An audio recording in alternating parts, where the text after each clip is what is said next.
Hello, everybody. Let me know if my mic is working because it kind of came on weird. Let me know if my mic's working.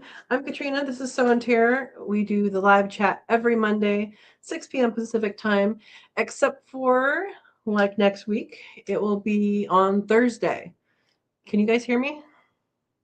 Somebody say yes. I can see your comments. Nobody's answering me. Okay. Okay. Thank you, Verna. All right. I want to make sure you guys could hear me because yeah, something weird happened when I logged on and it was not doing that. So, all right. Well, hope everybody's doing well. Hope everybody had a good Christmas or Hanukkah and whatever else is mixed in there. And yeah, that you hopefully enjoyed the week in review video today. And let's see who's here. We're going to get into some goals. If you have some goals for 2026, let us know. We're going to be talking about goals, not resolutions, guys. Resolutions and goals are different. Resolution is just like, I resolve to, do whatever, lose weight. That's usually what people's goals are, right? Go to the gym. No. So goals would be you are working towards a thing.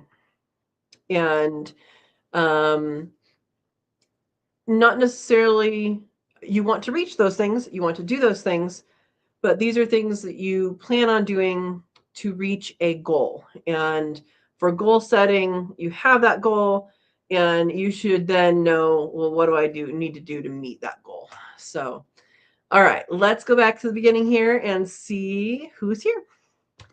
All right. Looks like Verna's here. Verna is Vay's Place with a little wrench in blue. She is a moderator and has a channel of her own. She does live chats on Wednesday evenings and Saturday mornings. And second, like, ooh, who was the first one? Hope your Christmas was blessed. It was good. It was good.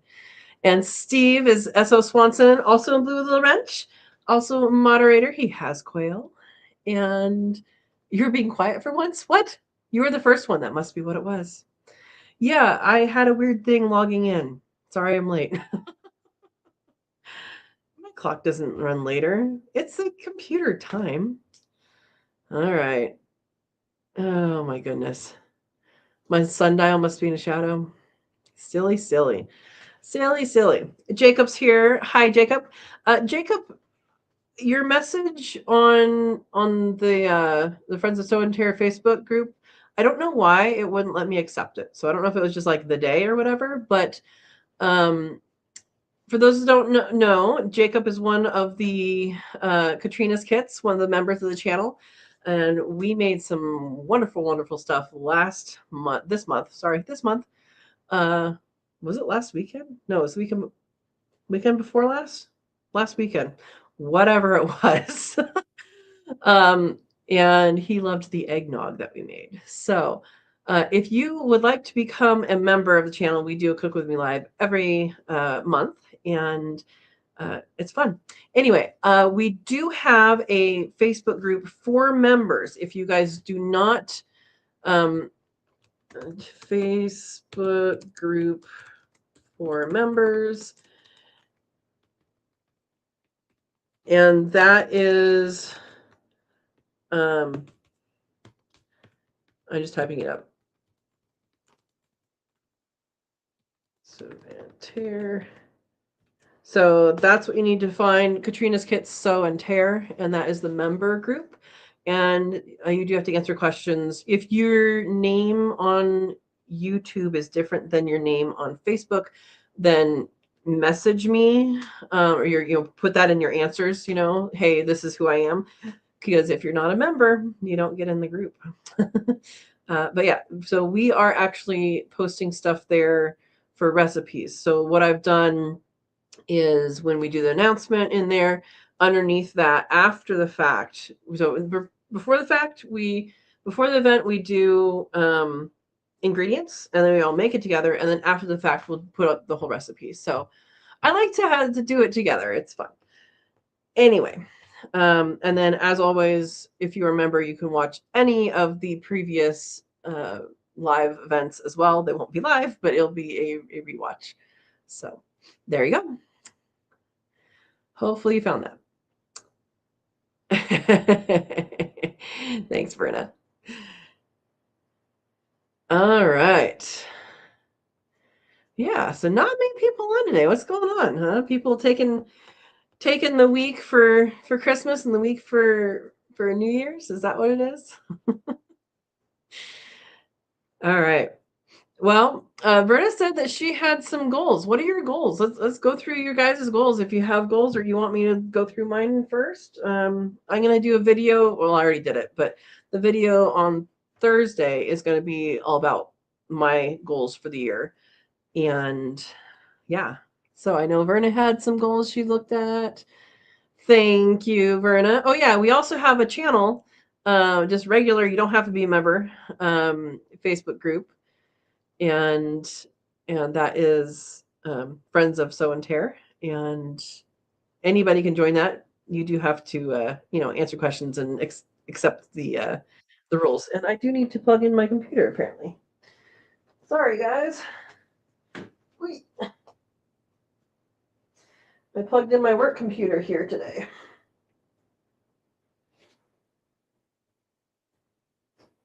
All right.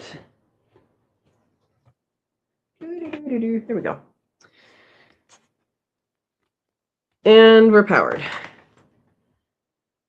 Verna's getting rid of all that serves her. Steve says bye. Oh, that is a good thing. That is a good thing. Cutting things out of your life that do not bring good things. That's a good thing to do. I've had to do that before, so that's good. All right. Does anybody else have any goals? I'm going to go through a couple of mine. Well, one, we already know I'm going to be building rabbit tractors. We talked about that, right? The rabbits were supposed to go out on pasture this weekend. I did not get to it. I need to update one of the tractors before they go out. I probably should just put them all in the other one. then I'll be waiting for update this one. Anyway, hopefully that will happen tomorrow after work. I thought it was going to happen today after work, but I was doing other things. So little bunnies, about 5.5 weeks, are going to be going to go on to pasture in a rabbit tractor. So yeah, I'll be building more of those. I will be doing a video for you guys. Hi, Dawn. Dawn's here. Welcome. And so that will be something that'll happen. I'm not just going to do one. I'm going to do several, but probably only one video. Maybe there'll be more videos. I don't know. All right, Dawn, we are talking goals, not resolutions, but goals for the new year. So if you have goals, let us know. And also, if you have goals, and if you're watching later as well, you're welcome to put your goals in the comments, and people may be able to help you reach your goals. So we're a good community here and very helpful. So let us help. All right.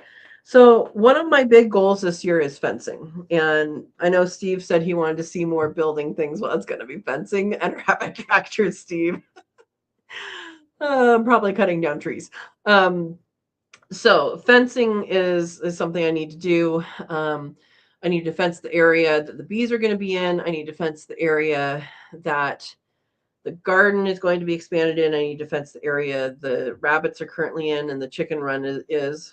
And then once everything is done around the house, because there's some trees and electrical stuff that need to get done, I will be fencing the front yard. Later, there'll be a dog or two, but that's later. That's not right now. But that's a front yard fence, really. And then, and then I want to be starting on the food forest, and so all of those fences I plan on getting done this year. So that I do have a goal to get done. Food forest fencing, I have a goal to start because I don't actually know how long it will take to get the trees down and get that situated because I haven't had that conversation with anybody. I can do can drop a tree, no problem. I don't want to be responsible for doing it by power lines or by buildings. So that I will have someone who is licensed and bonded do. And so if you're in the area and you're licensed and bonded, go ahead and let me know. There's a couple numbers I need to call. That I already have. But yeah, that is something I need to do. But I do expect to start fencing. I really, really, really want to start planting, but I need to have a mindset right now. It's not going to happen this year, so that other things get so that is successful. I need it to be successful. Yeah. So that's fencing. And those are, I'm gonna still do rabbits. I have a goal of raising more chickens. Right now I have 2. I had 3 when I moved here because I moved here from city, but I have plans on getting more. That is dependent on when the timing is dependent on when that gets fenced. I need to have appropriate fencing before I introduce animals. Otherwise, they are fox food. Because we do have foxes. So that's where I am at there. I believe quail is going to wait another year. That's disappointing to me, but I believe that's what's going to happen because I do want to study a lot of things this year. I want to study. I'm going to study. Not I want to. I do want to, but I'm going to study. I need to find someone who is a geologist who understands geothermal more than I do, because I can study it and I understand how it works, but I don't understand how to do the math around it. How deep and how far and all this, and I don't understand that part of it. So I just need to figure out who that expert is and ask those questions, and then research on our own, and then come up with a design. And I know there's already designs. My challenge, okay, let me back up. Up behind the house, I want to put a high tunnel greenhouse, something that's geothermally heated. It doesn't really have to be heat, right? It just needs to make the plants not freeze. And where I also want to have the quail, and that's why quail are delayed. But I really want to do this right, especially since I'm on a north-ish facing slope. So north is where you have the least light, and so there's some things that probably need to happen, like design wise. So anyway, that's something I want to study. I want to find a mycology expert in the area, and so mycology is mushrooms. When I cut trees for the food forest, I do want to seed them. Inoculate, I think, is the right word. I did not use that word in my video for this Thursday, but I want to inoculate them with hopefully edible mushrooms. Because I think that's better if you inoculate freshly cut wood with something that you want to grow there, then that will be the one that grows there. So yeah. Yeah, and then find a tree person. And then talking a little bit about the road going up the hill, I want to be at a good understanding about what needs to happen for those roads. So that's kind of my general goals. I do have personal goals that I'm not going to share with you guys, but those are some general goals, and I know I can do a lot of things to meet those goals. Part of that is getting the right equipment, and part of that is to have a stockpile of fencing stuff. Now, the fencing, a lot of the fencing, well, the front yard fencing I have most of, only because I decided to expand what we're doing. I don't have the gates, but I have most of the fencing already, and the T-posts, so I have most of those too. And then the rest of the fencing is either going to be deer and rabbit fencing, or it's going to be big game fencing. And that is because we have deer. We have, well, the deer and rabbit fencing is called deer and rabbit fencing. I have yet to see a rabbit other than mine, but up not that far up, there is, I believe, some sort of hare, probably a jackrabbit, that I got a video on a camera. So I do know they're here, but I haven't seen them. I haven't seen any sign of them, and all the sign I've seen have been where the tractors have been. So yeah. So deer, elk, and bear are the concerns for getting into the different things. The chicken and rabbit area, I really want to see if I can completely enclose that, and I don't know what that looks like. I need to talk to planning and see if I need permits to do these things. If it's too costly or raise my taxes, I'm just not going to do it, and I'm just going to extend the roofs on the hutches, which are not attached to anything, not attached to the ground, to cover a little bit more. But if I can use the fence posts as roof support, then I can do that. If not, I'll put netting up over that, or possibly wire mesh. Anyway, let's see what people have to say. Okay. All right. Dawn says, not really. I went over them at Verna's, just doing more of what I do now. Garden, rabbits, quail, I already work out, so more of that too. Hey, that is good. That is good goals. Dawn says, I just got offline ordering from Mary's Heirloom Seeds. I'm not familiar with that one. Is that one local to you? That's good though. Verna says, Tuesday, my Japanese purple sweet potatoes will arrive so I can start my slips. Awesome. Awesome. Awesome. Verna's done that. I don't know how many years you've actually done it, but I think you've done it every year that I've known you. Starting potato slips. Yeah.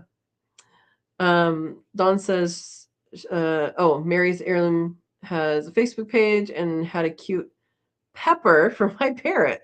Sweet pickle pepper. All right. Yeah, of course you ordered other things once you're there. That's so true. That's so true when it comes to seeds. Dawn says I came close to doing geothermal here when we came here. Yeah, it seems like something that makes sense to do in a lot of places. I know our frost line is not that low. Today was the first day that there was ice on the animals' water of the year. Last year we were really cold at this point. Not really cold as far as like standards go of full cold places, but frozen water and stuff like that. But this was the first day that, and it wasn't even frozen, it was just had the ice around the outside. So yeah. But our I don't even know that we have a frost line. I know that water lines have to be 2 feet down. So that's probably the freeze line at some point. Yeah. All right. Jacob has goals to get my woodworking business Facebook page to 1,000 followers. Awesome. Good. Get my shop built at home and make the quill business break even. Going to be busy. Awesome. For your quail business, are you doing, and I know you're already talking with Aaron, right? Are you doing eggs? Are you doing quail? Are you doing eating eggs? What are you doing? And I did see Verna's note down below somewhere to try balut. And I don't know if balut works in your area, but if you have the populations that eat balut, that might be a good moneymaker for you. Yeah. Verna says you need to do a lot of research, so you will have to schedule time for that. Yeah, there's a lot of research that I have the concepts, like for geothermal, I have the concepts down. It's just, what do I want to do with it? And I think I need to start with talking to someone who understands geology in this area and geothermal. I know that those people exist. I don't know who they are. So I was going to start with the colleges, and because I'm looking for my mycologist as well. But then honestly, BLM, Forest Service, what else is here? I don't know what other public lands there are here, but those two, I can search around and see if there's Oregon Department of Fish and Wildlife. Maybe they would probably be more likely to have a lead. Maybe even the water master might even know someone in that field. If I don't, I do have her number, but if I don't have that figured out, so yeah, it's more about, I think, contacting that person, exploring what information they have, and then figuring out what direction to take the studies, the research, or whatever. Yeah. So that's what I'm thinking. And if these people exist and you're on here, let me know. All right. Dawn says, oh, you didn't look up where she is? Runs contests and giveaways and live streams on Facebook. Awesome. New to you. Okay. Rare Seas didn't have the ones you're looking for. Cool. Dawn says, my quail are supporting themselves and the rabbits too now. Awesome. Dawn, you really turned that into a business really quick. Jacob says, I'm working towards the pet food route. So pet food, okay, here's something that I at one point wanted to do and may or may not be in my future. I just need to get quail started, in the right place at that time. Pet food, number one, state by state, there are different laws. So make sure you look at that so you don't get in trouble. And then, honestly, reptile shows, go to reptile shows, because there are a lot of reptiles that eat birds natively and they do not have a local source for birds, and so they're getting fed mice or rats, so like pinkies and all of that. So anybody in the reptile trade will know what a pinky is. A pinky is a little tiny baby one. They know what a fuzzy is. A fuzzy is about what a chick is for quail. And then they get bigger and bigger. So I would recommend you research the nutritive value of a bird versus a mouse, because that's what people are going to compare it against. And then know if you're going to go that direction, I would get a CO2 chamber or make one.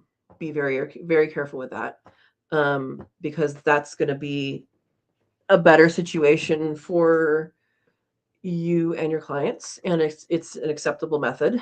And if you don't know what I'm talking about, we can talk about it offline. But that is that. I would do that and get to know some of the common species that eat birds in the wild versus mammals, because there are bird specialists. So there's you can go down the pathway and do your own research, but that is something I started to do when I was in the Bay Area, and there was a lot of need for it in that area. Bay Area meaning California.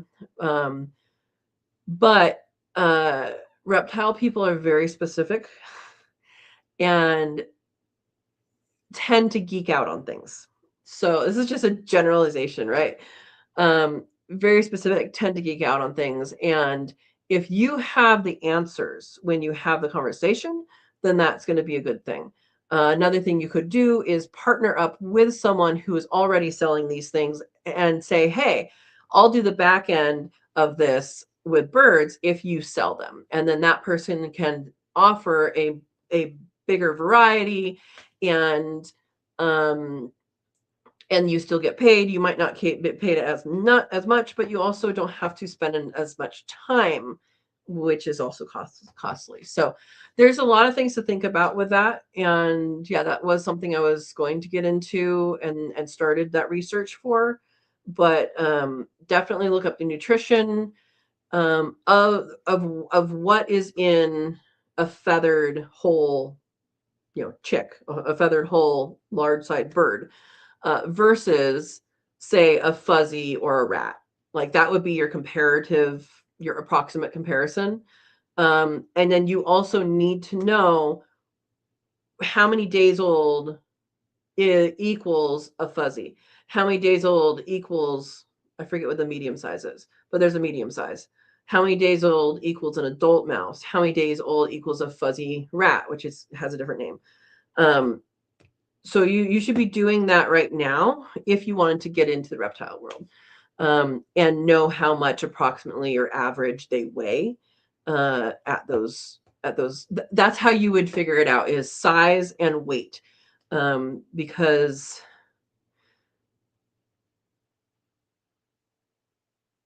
the big lizards that eat things, they will just fit whatever goes in their mouth.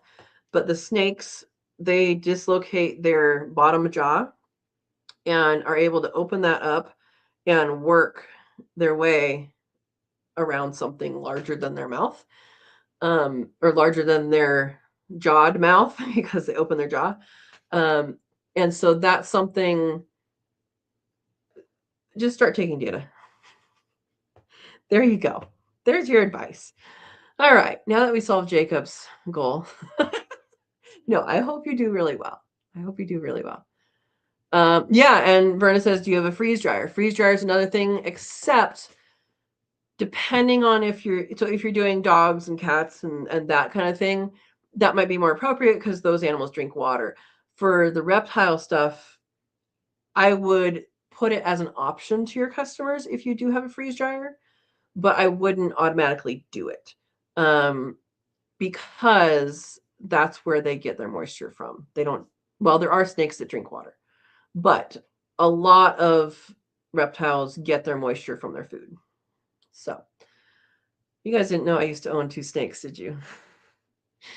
Their names were Ella and Faye. You get to tell me what species was. There's a clue there. 2 clues. Okay. Steve is saying Mary's Heirlooms is in northeastern part of Texas. Like, what is that? Texarkana area? Is that like Texas and Arkansas put together? I don't know this. It looks very made up, which all names are, but All right. Dawn says, I have geothermal contractors all over. Just search geothermal contractors in your county. HVAC people usually do it.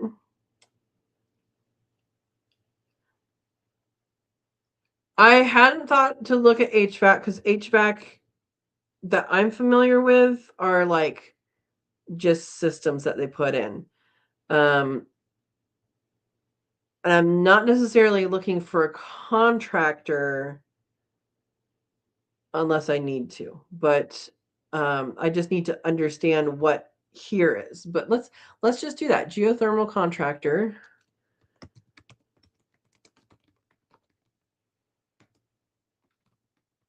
County, Oregon. Let's see if we get anything. Geothermal repair and maintenance. Geothermal heat pumps. Mahalo heating and air conditioning.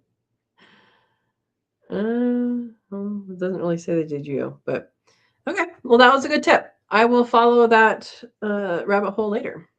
Yeah. Verna has good news. Are you going to share it with us? Share it. Hopefully it's great news. Okay, Jacob, I may have just told you a whole bunch of stuff you already knew, huh? You can do a reptile show in March. That is awesome. Dawn says, I had a contact this morning, asked for 40 chicks by 5 days old. I said for feeders. He said for his brooder house. All right. All right. Awesome. Verna says her shrug that she made, it was a success as a Christmas present. I knew it would be. You put a lot of time into those things. She does a great job. If you guys haven't checked out, so she's talking about, it's like a shawl, but with armholes. Did I describe that correctly? Anyway, it's a snuggly thing. Jacob says, I do have a freeze dryer. I will be applying for a license to sell freeze-dried eggs soon. Ooh. Whole freeze-dried eggs? That's the other thing. So you can actually sell eggs at reptile shows too. And you're gonna have to figure out what age is acceptable to people. Sometimes they want eggs that don't have, like, they don't care. And then sometimes they want eggs that are partially growing, because that gives more nutrients to the animals. But yeah, you're going to freeze dry the whole egg with the shell, like with a hole poked in it, or are you going to do freeze dried eggs? Because that'd be cool. And how do you get a license? I want to know that, because what I want to know, this is not this year, guys, not for this year, but in the future. I still haven't looked this up, and I know Steve is probably going, you've had like 3 years to look this up. I want to know about the rules in Oregon, at least for stuff like freeze dryer and cottage foods versus need a commercial kitchen. That is one of the long-term goals, is I would like to have like a little container kitchen up the hill. That is a it could be a trailer too. That's a commercial kitchen. I think that would be good. But yeah, very cool. Where's your license coming from, is I would like to know. That's really great English I just did. Brenda says, Jacob, you can freeze dry the whole bird as dog food. Yep. Or sell them whole as pet food. Jacob says, Verna, I'm assuming you bloodless cull. Yeah, and she says yes. Or if you're doing a lot of them, because I've done this for chicks, it's very difficult to bloodless cull without causing bodily harm. Doing that many. For me, it's very intense, because I don't want to, because things are so sensitive, right? So if you're going to do a bunch, I seriously would make or invest in a CO2 chamber. CO2, carbon monoxide, carbon dioxide. Anyway, look it up and you get to do the research, because that will get more than one bird at once. Monoxide. Is it carbon monoxide that I'm talking about? It sinks. And so basically they go to sleep. Yeah. Farmel says, good evening. You came in at a weird time of the conversation. Good evening, Farmel. Welcome. All right. Yeah, I know, Verna, when you say your pet food, you're talking about dogs. Yep. I tell you what, my parents' dog loves the rabbit heads and rabbit feet. She goes to town. It's pretty cool. Abella, I did not make that video for you yet. I will make it. She wants to know, or they want to know about design for rabbit hutches, right? Yeah. Okay. Abella says, hello, everyone. I just processed quail for the first time this afternoon, and my dog and cat benefited from them. Congratulations. It is a little mentally hard the first time, and it does get better. But congratulations. I hope it went well. You have exclamation points in your text, so I'm guessing it did. That is actually really awesome. Congratulations. Yeah. All right. Verna says, one side of, you're going to make me say that word again. Texarkana. One side of the road is Texas, and the other side is Arkansas. I almost said Arkansas. That's not how you say Arkansas. Why? Because we silence letters that don't need to be silenced. Okay, so I was right. It is a mashup. Oh my goodness. Some extra snacks. Good. Yeah, they also especially for small dogs. The big dogs like them too. But when you cut off the feet, well, you wouldn't do this probably unless you're doing it for meat for yourself, but you can cut off the feet and then you skin them, right? If you skin them. But freeze the feet, and you can freeze dry them or freeze them, and dogs love them too. It's just like a snack, a treat, you know. I freeze them. Yeah, there you go. All right. Where it says, to Abella, when I processed my quail, my dog would get all the innards that I didn't keep for myself. She loved harvesting day. Absolutely. Yeah, my chickens my chickens would get them. It's funny the parts they choose first. Verna says, in some states, freeze-dried is considered a cottage thing, but in Ohio it isn't. In California, it was not, and they had no clue what to do with it. I'm like, this is California. You should know what to do with new things because, you know. Anyway, they had like no one could direct me. Like it wasn't cottage foods, but because it had heat, and it wasn't like it didn't need to be commercial, but maybe it did, but whatever. Okay, CO2 chamber. It was that. Okay, thank you, Berna. Abella says my cat enjoyed the raw organs, whereas my dog wanted them sauteed in butter. I agree with Berna. Your dog is spoiled. That's hilarious. Hey, that's fine. That's fine.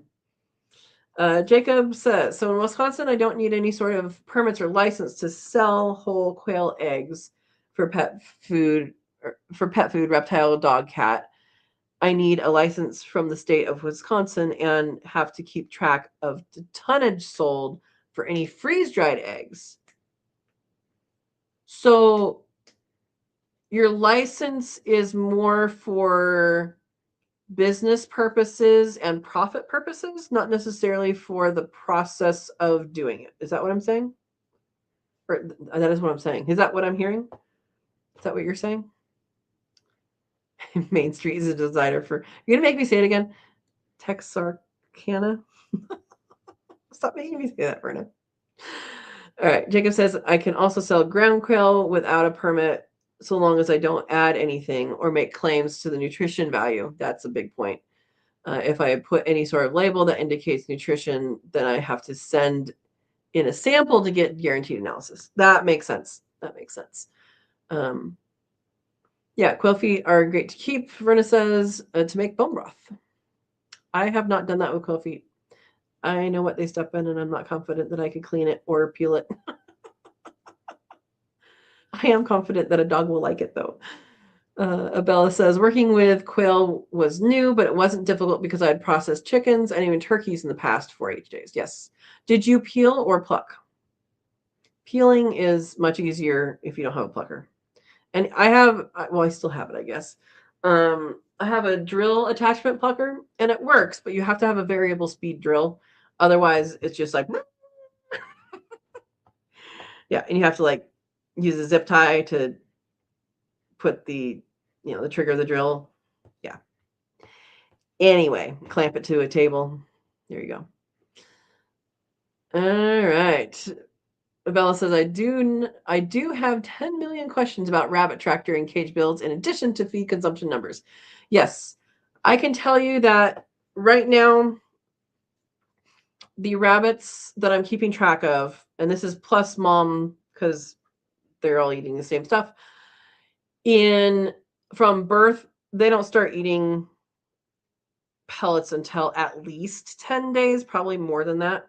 But from birth until just like a couple days past 5 weeks old, they've gone through 2 bags of feed almost entirely. And that is for 9 young and 2 moms. That's what I'm at right now. I was going to move them this weekend. Didn't happen because I need to make a repair to the tractor. But I plan on doing that tomorrow after work. I was going to do it today after work. Things came up. So that's my measures right now. And I will be doing build videos. All right. I actually discovered that I had started. I do actually have some footage You guys know I lost a bunch of footage when things kaputted. But I did find that I do have some footage for starting the tractor, and I have to go through it and see if I don't even know if it's worth it to do it if it wasn't all the way through, but we'll see. I can take a look at that, but I will be doing more for sure. I have to do more before Penny's babies go out. Let's just say it that way. Okay, Jacob says, yes, more so they know I exist and what I'm selling. That makes sense. Okay.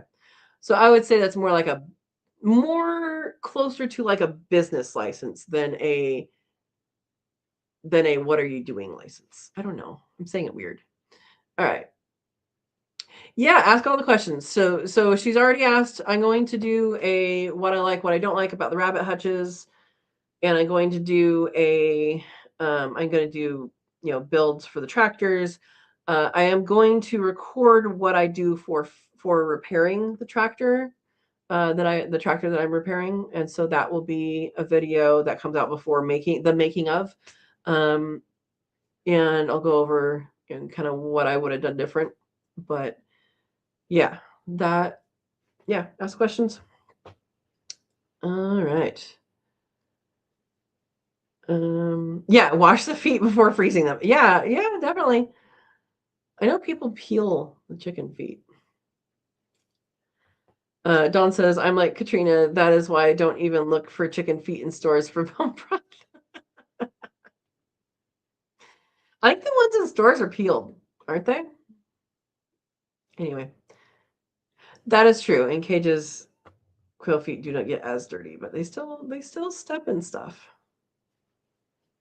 Yeah, so Jacob says I also want to freeze dry quail wings and feet as well to sell. I have quail wings that are freeze dried that I just have. They used to be on the website. They might still be on my website. I don't know if I took them off or not.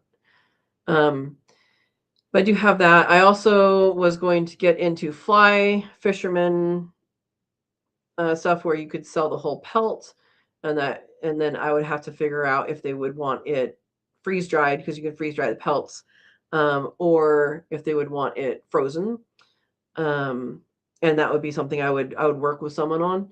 And there is fly fishing here. There wasn't much of where I was, so I didn't go after that before, but that's something when I do have quail that I do want to do, because for me, when I process, as of most of the times I process quail, it has been peeling, it's skinning, because it's so much faster. The skin is good for you. Skin is very good for you, but right now it's not worth the time. If I did get a quail plucker, because the chicken pluckers have too big of fingers on it, it's going to destroy it. But there is a smaller one you can get, and I don't even remember how much it costs because I didn't ever look at it seriously. But that does exist. If you had that, maybe you don't go that route, or maybe you pick up the feathers and do something with that. But in any case, there are some things with that. I do want to find someone who wants the rabbit pelts, because I do have a bunch of them in the freezer right now. A bunch. I was going to do stuff with them and I just haven't had the time. So yeah, later. All right. Okay, tip for freeze drying quail wings, and I don't know about feet, but freeze drying the quail wings for like crafts or dog training. So the wings would be really good for dog training too. When you package them into whatever you're using, I used just the clear stuff I use in the freezer. Like, I didn't use a Mylar bag. I used I don't even know what it is, the clear plastic that I vacuum seal for the freezer for those, because you can see them.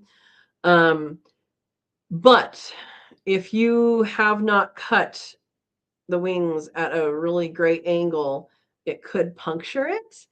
So what I recommend is to put a piece of flannel or a piece of felt or a piece of something behind where the hinge of the wing is in your package before you do that. And you can do that artistically, or you can just put paper towel behind it or something, but something to be in between the wing and the plastic.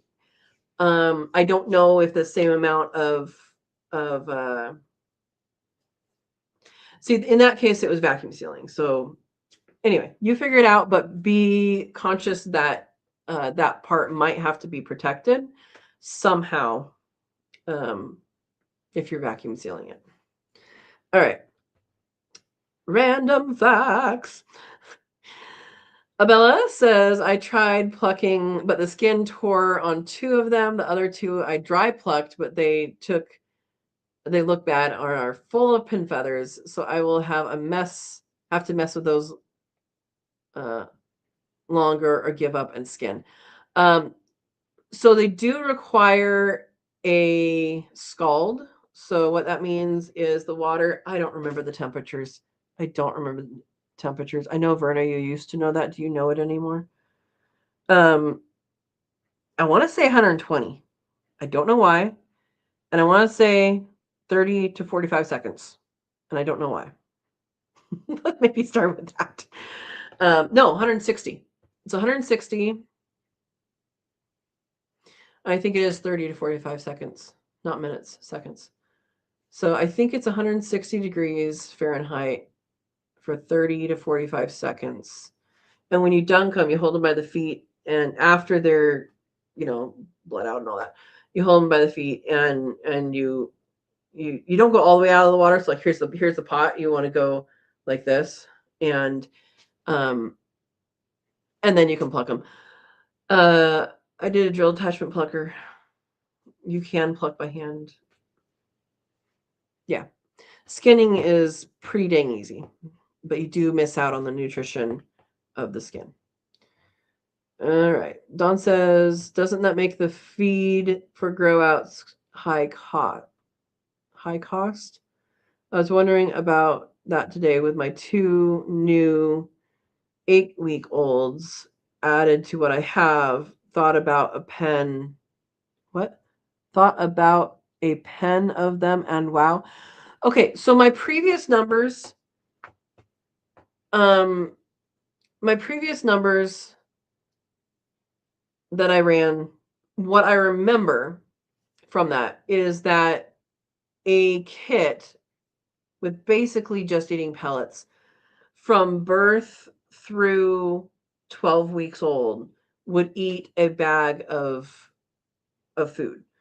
Now, depending on how much a 50-pound bag is where you are, yeah, that's an expensive thing for an animal. I mean, it's meat that you raise and all of that. Now, if you add in hay, if you add in a bunch of greens that they can eat, if you add in all of these, good things, like I'm adding in the pasture in this case, once they're on pasture, they're going to eat less food, less pellets. They will also not have mom, which isn't going to make that much of a difference because it's just one individual. Well, 2 in this case. But yeah, so yes, you are not, there is a way to raise them cheap, and there is a way to raise them only on pellets, and there is a way to raise them somewhere in between. So it depends on what you have available to you and what you're willing to put in. The pellets have everything they need as far as protein and fat, and all the micronutrients is all in those pellets. So if you are working towards getting everything off the land for them, I recommend you still put in some pellets because of that extra nutrition. They have the minerals and stuff like that in there too. Or figure out an appropriate mineral lick or salt lick, which I have heard they can overdo on. So yeah, there you can raise a rabbit obviously without any pellets. A pellet is just, all that is it's kind of like feeding them freeze-dried food.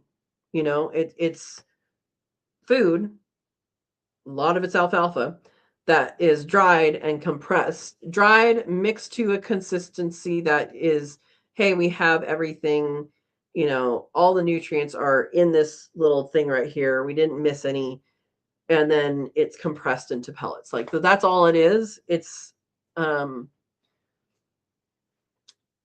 yeah. So yeah, it is a different sort of thing depending on what you're feeding them.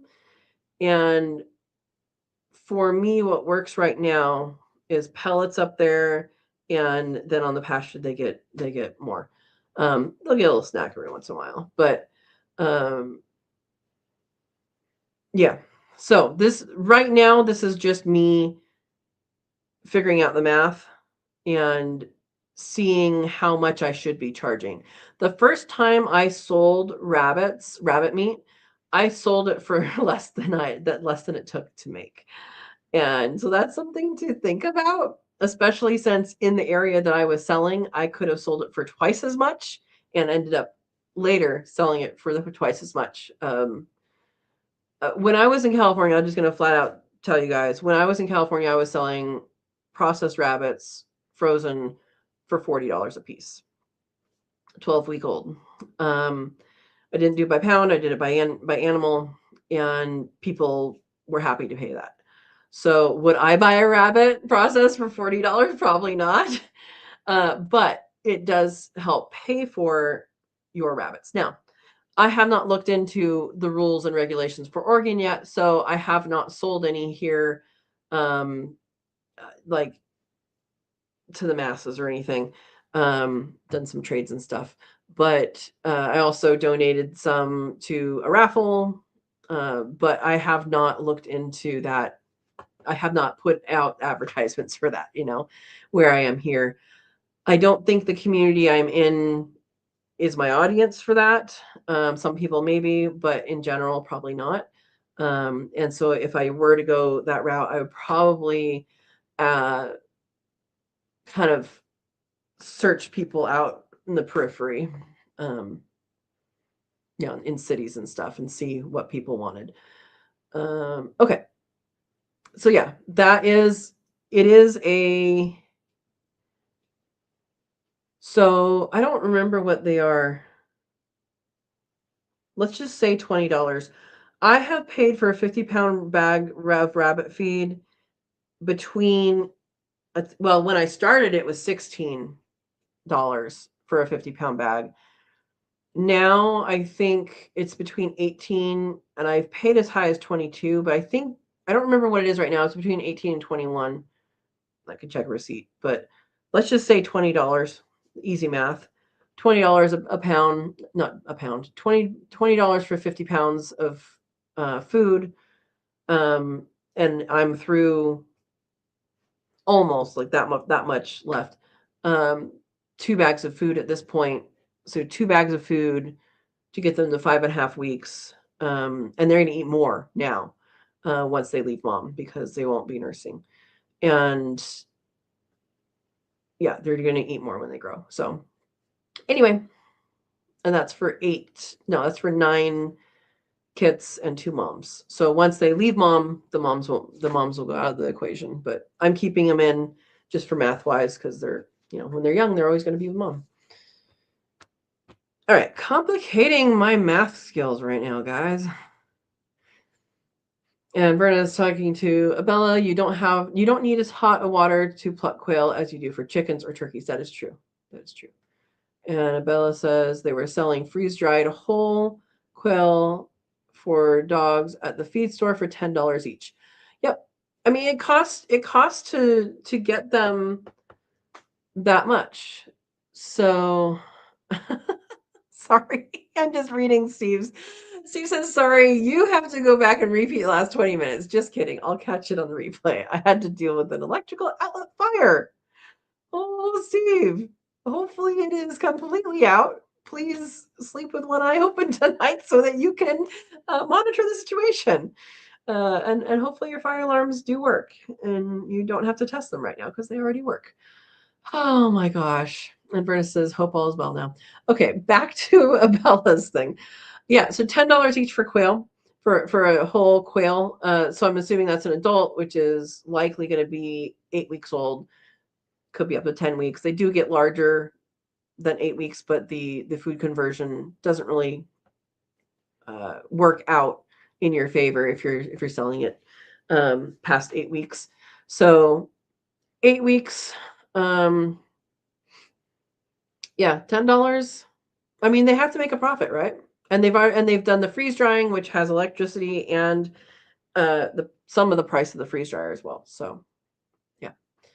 Um, I mean, look at what dinner costs if you go out these days. I mean, if you were to go to a fast food place, you might as well go out to a real restaurant. That's how it is.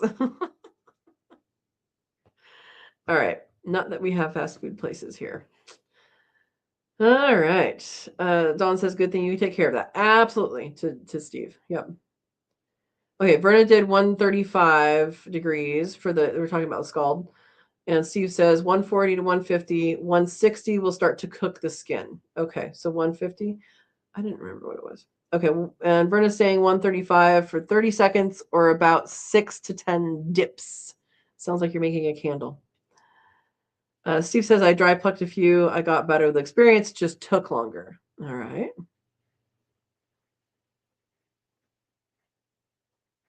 Dawn says $14.99 a bag. A bag of what? What's $14.99 a bag? Wow, how can they say they are better than quail? I don't know what you're talking about. Well, I don't know what $14.99 a bag is. Are you talking about? So I think, Dawn, your prices for most things are going to be a whole lot cheaper than the West Coast. Um, yeah, because chicken feed, I buy chicken feed so few and far between now because I only have two chickens. I'm trying to think of what it was. It was either 16 or $18 for a 50-pound bag last time I bought it, I think. Um, so I don't know what that compares to what you feed your quail. I do quail get when I had quail got chicken feed after they were 8 weeks old for the breeders and the leg area leg lay egg layers. Put the L in the wrong place. Yeah. So I think it's going to depend on where you are, what you can get, and also the rabbit pellets that I feed is a high protein. Um, Rabbit pellet protein. If you check the back, so I used to feed a particular brand because it was a somewhat local brand, which they also have at a different feed store than I go to here. Um, and the price has increased, but the protein level has decreased for that particular pellet. So instead of being 16%, it is now 15.4, I think, or 5%. And I'm like, that's not okay. You changed the recipe. Shrinkflation. Um, and what I get now is 18%. So yeah. Anyway, Verna says, I used a bath towel to wipe away the feathers, made quick work of plucking. Good. Good. Buster's here. Hey to all. Hello, Buster. Welcome. And like Verna says, hope your Christmas was blessed. Everyone together. Awesome, Buster. Awesome. Okay, Dawn says, I just double checked $15.99 for 50 pounds. I just bought a bag 2 days ago. It went up $1. I mean, that's kind of where we're going. Things aren't going to go back down. I mean, I was surprised gas went back down, right? Okay, HB 2689. Thank you, Steve. HB 2689.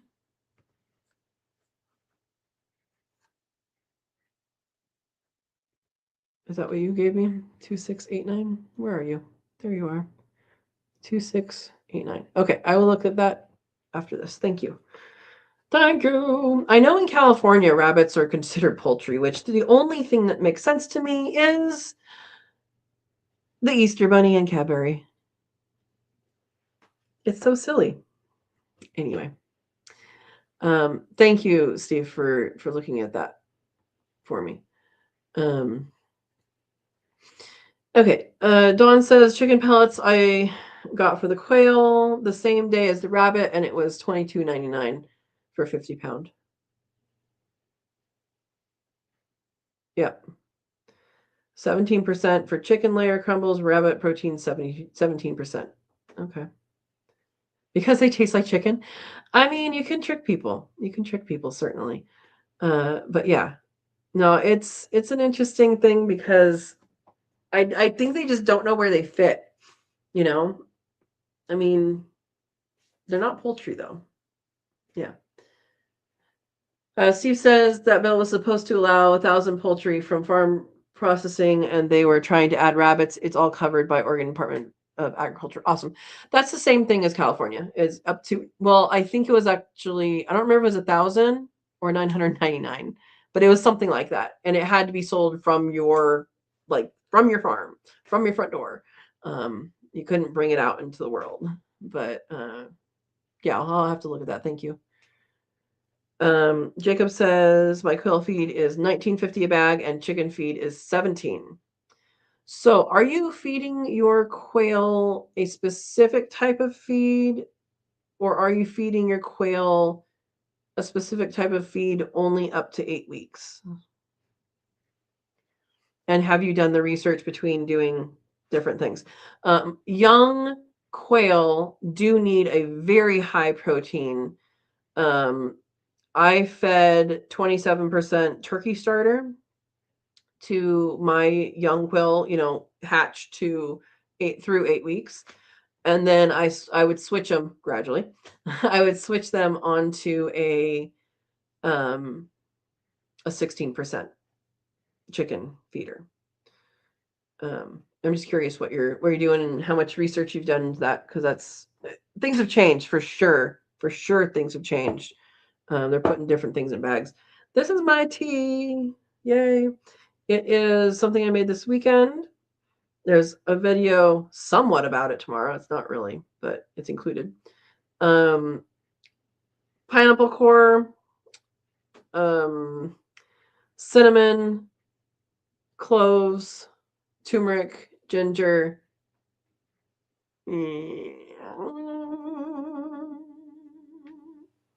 something else, and a little saffron. Cook that up, strain it, and you get a nice cold tea that goes in the refrigerator. All right.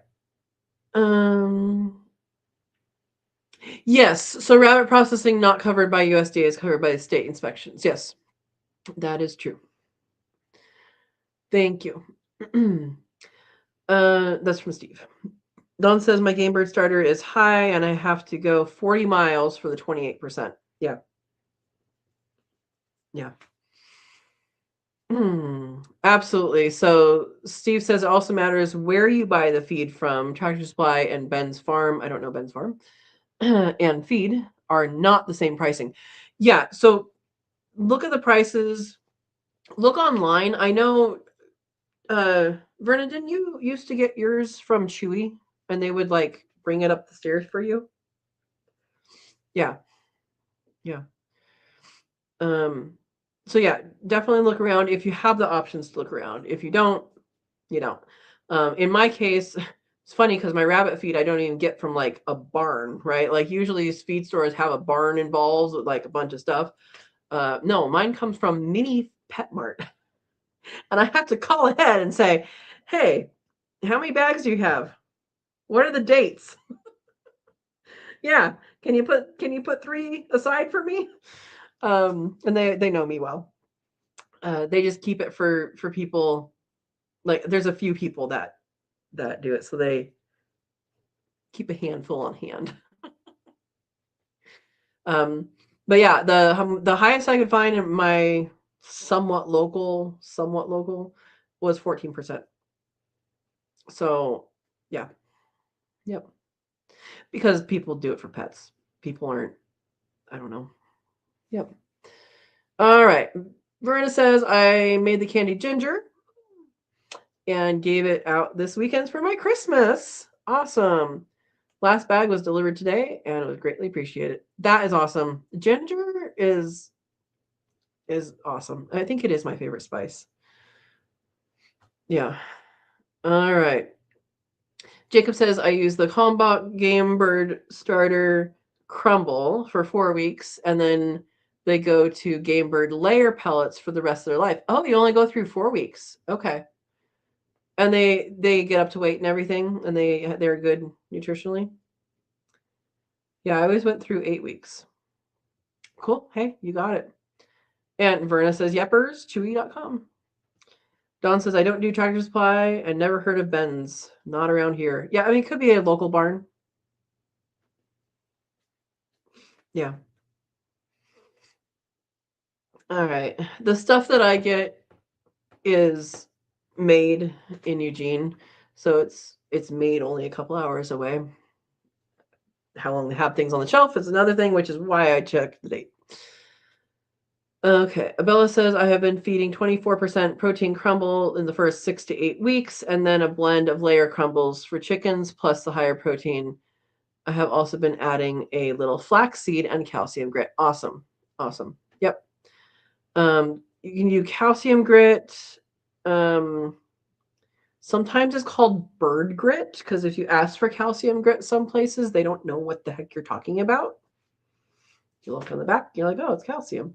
It's limestone. It's calcium. So bird grit, if you can't find that kind, then you can ask for it. I would offer both the bird grit, which was the limestone, and the granite, because it gives them two different things. You don't always need the calcium. And it's interesting. I had them in two different bowls or containers, and sometimes they would really go after one or the other. The calcium ones break down faster, and the granite ones, I think it's granite. The granite ones stay in them longer, so they act like teeth longer and take a longer time to break down. So for me, I offer both, or I used to. Oh, but you need Steve. We all believed you. He says I made Ben's name up. Any local feed store. Yep, yep. On the contrary, sometimes the local feed store is a lot more because it's further away from anything in the world. Yeah. Don says time to get offline. You all have a happy new year. Happy new year to you, Don. Yes. Yes. Awesome. Awesome. All right, so we are going back to goals. So we talked about a little bit about goals for Jacob. Does anybody want help with some goals that we can all figure things out with? Because I mean, this is a good community to do it with. This is a good source for that. I think we have some varied experiences here, so that's a good thing. Good thing to take advantage of. Verna says, Abella, you can also give the fresh kale, high in calcium, and they love it. Yep. Oh yeah. For quail, I used to have a marjoram plant right next to the entrance of the quail aviary, and it was huge. Love it. And the quail absolutely loved it. And I just kind of threw some in there one day, and they went crazy for it. And marjoram, like oregano, so a lot of people know about oregano oil as, it's a really good herb. It's a really good seasoning. It tastes good, but it also is an anti-bacterial, anti-microbial, and antiviral. And marjoram is very closely related to it. So I'm assuming it has very similar properties. As an assumption. That is not, I'm not a doctor. But I always had pretty dang healthy quail, and I would literally just grab some, not every time, but fairly frequently. I just rip some out and throw it in there, and they went crazy for it. It was awesome. But yeah, giving them greens is great. They love zucchini leaves is another one. I know we're not in zucchini season, but zucchini leaves is another one that's good. Especially if they're infested with aphids, they will eat the aphids first, and then they will eat the leaf. They would do that for the kale too. So if you have a bunch of aphids and you just like, I'm done with this plant, cut the plant at the base and feed it to them, and then your plant will likely regrow, and you will be rid of at least the aphids that they wanted. Yeah, awesome. Okay, so Jacob says, yes, they make weight now that I switched to Kalmbach. When I was using Game Bird from Tractor Supply, the dig didn't. Okay. Where's Kalmbach located? Because I think of them as Midwest just because my shire is where I first heard about them from, and I've never seen it here. Yeah.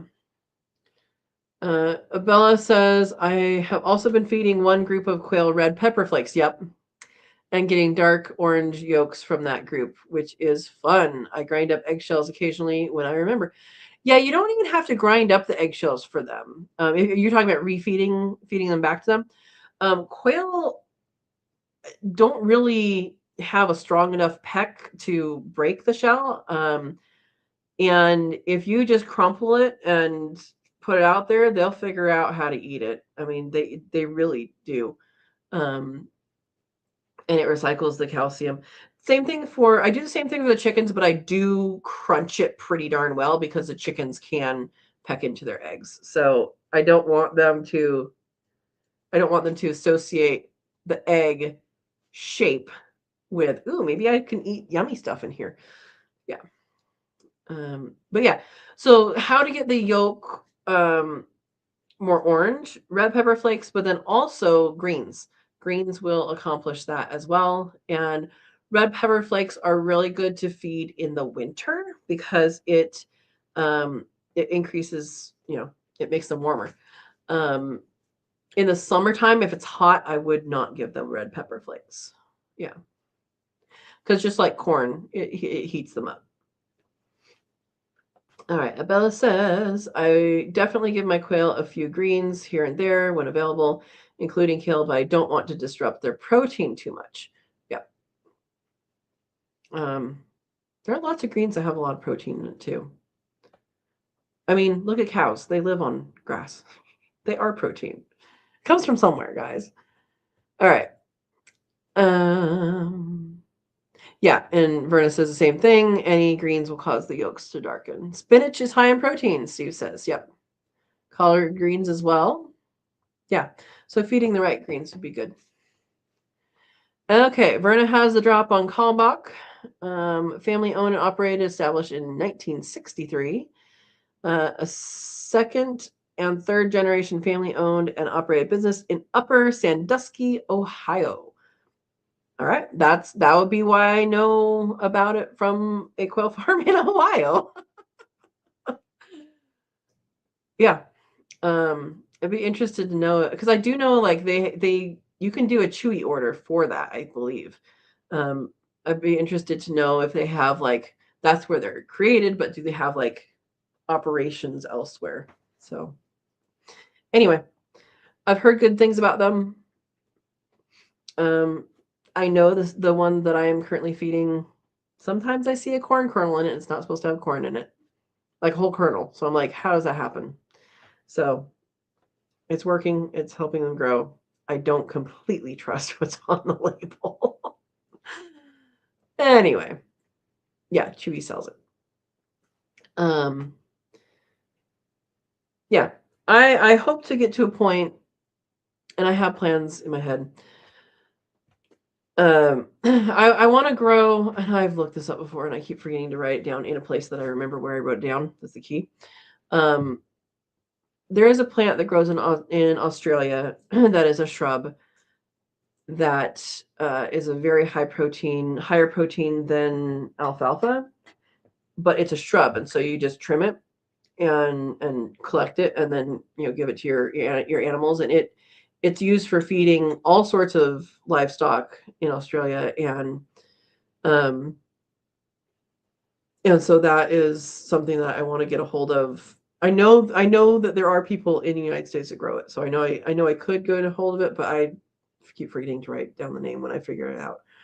Um, anyway, I would like to grow that, and I would also like to plant some willows to cut and come again, basically, um, for the rabbits, because rabbits love willow. They love apple too, but the willow, I know some places I can plant it that it will get moisture, um, that I can cut it down. So, and for those that don't know, willow is something that regrows and regrows and regrows and regrows. Um, a lot of the decorative sticks in flower arrangements, like the big ones, is from a curly, what is it called? I don't know if it's curly leaf or if it's just curly, but it's a type of willow. And what they do, there's a field I used to drive past every day on the way home from work, when I was in California. And what they do is they harvest it once a year, and they just in the wintertime they cut what was grown, they leave it on the ground, and then they at some point later when it's dried bundle it up and take it off to somewhere. But they're cut every year, and so that's something that you can do. Saltbush, no, no saltbush. Okay, something to bring up. Common name versus scientific name. There's probably tons of different salt bushes. The salt bush that I know is a high desert plant. Is there a salt bush that grows in Australia? Salt bush, Australia. I don't know. I don't think it had berries like that. It is an atriplex. That's interesting. Okay, the salt bush I know is atriplex as well. Um,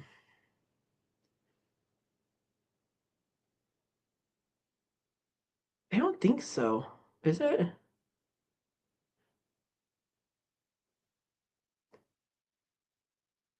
Uh, I don't think it was that.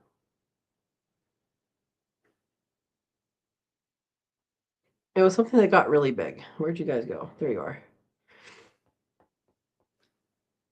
Oaten hay? What is oaten hay? Welcome back, Verna. Oaten hay. Is hay. What?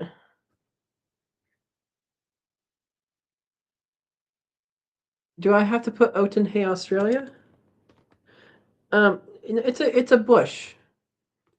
Like a really big bush. Um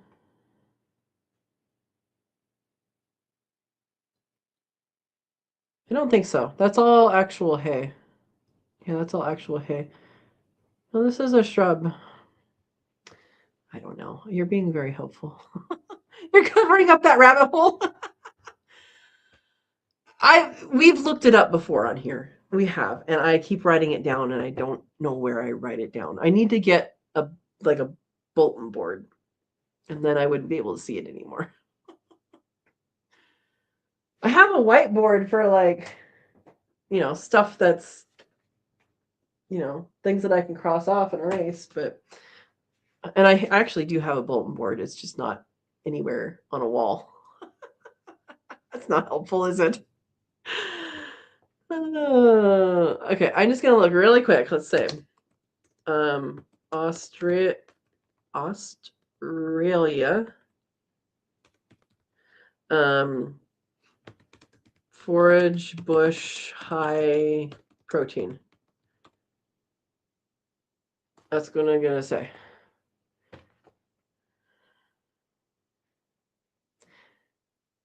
Is it the salt bush? You may have been right. I don't.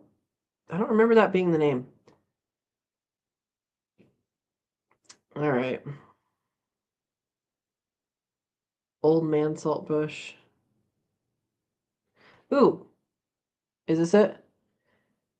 Leucaena. Let's see if that's it.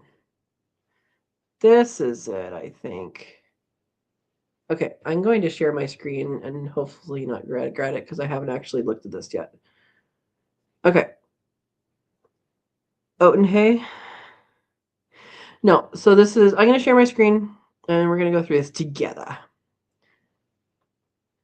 Okay. So this right there, Leucaena, most productive and sustainable legume, what? Grass patcher. No, that's not it. For Northern Australia is that can double productivity. Compared with the performance of improved grass pasture. I think this is what it is.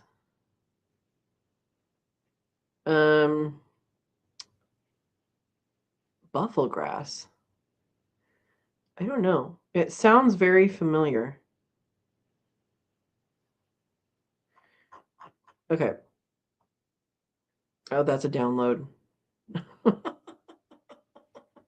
Okay, we're going down the rabbit hole, Steve. Sorry.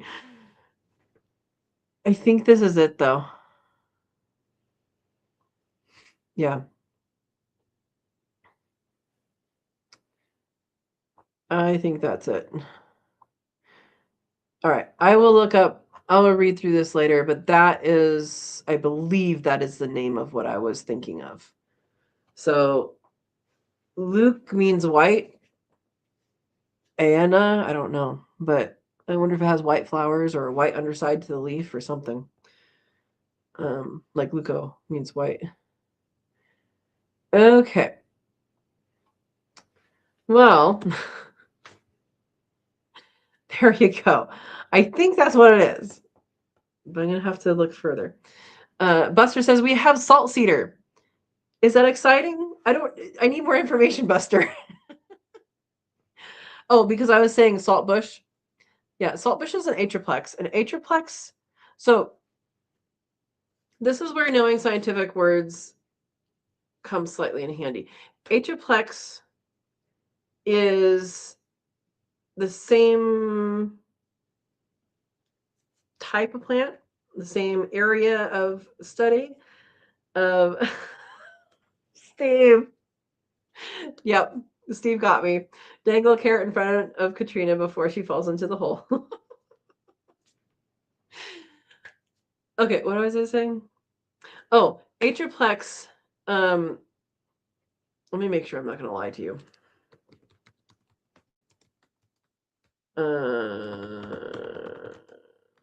Scientific name. Oh, it's Artemisia. What was I thinking of? Atriplex is saltbush. Okay. I was thinking of sagebrush being atriplex, but it's not. It's Artemisia, and I knew that.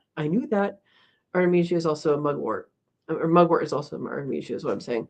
What I'm saying is some species have medicinal qualities, and that may not be what is broadly going to be a food, where it could be a part of a diet. You wouldn't want it to be a full food, like sagebrush. And I was thinking sagebrush, and that's Artemisia. There are some animals that rely almost completely on it, such as the pygmy rabbit. But yeah, atriplex is a salt bush, and it grows in desert areas and dry areas. And yeah. So things can be edible. Yeah, I'm just saying I don't know about the one that you said, the salt bush that you said. There are tons of different things that are called salt bush, is what I'm saying, that are atriplex. There are a lot of different species. Yeah. Yeah, it could be edible. Okay. Oh, I'd read that and I didn't read the first one. Tamarix ramosissima, commonly known as salt cedar. You're answering for Buster. A tamarisk. I'm allergic to the tamarisk in Death Valley, but not any other tamarisk I have run across. Figure that one out. is a deciduous arching shrub with reddish stems, feathery pale green foliage, and characteristic small pink flowers. They're kind of pretty, but they are water hogs.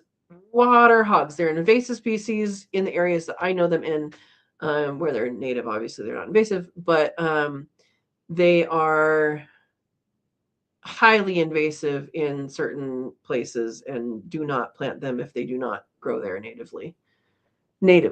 Right? All right. Steve says that saltbush is Australian, was supposed to be more nutritious. Your edible was for Verna. Okay. Got it. What did Verna say? I have to go back and see what she said. Anyway. Yeah, so there's I'll say so. You guys are great. Anyway, so there's a rabbit hole for potential rabbits about potential rabbits and their hole. Sorry. Oh, anyway. Oh, you said deciduous. I read delicious, is what he said. I mean, to a rabbit. Yeah, I think it was that one. Because the pamphlet that I opened too was familiar looking, with the white cow on it. Yeah, it's basically they browse it and then they move on, and they browse a different region and move on, and it grows well. I think in drought. Maybe that's right. Maybe that's wrong.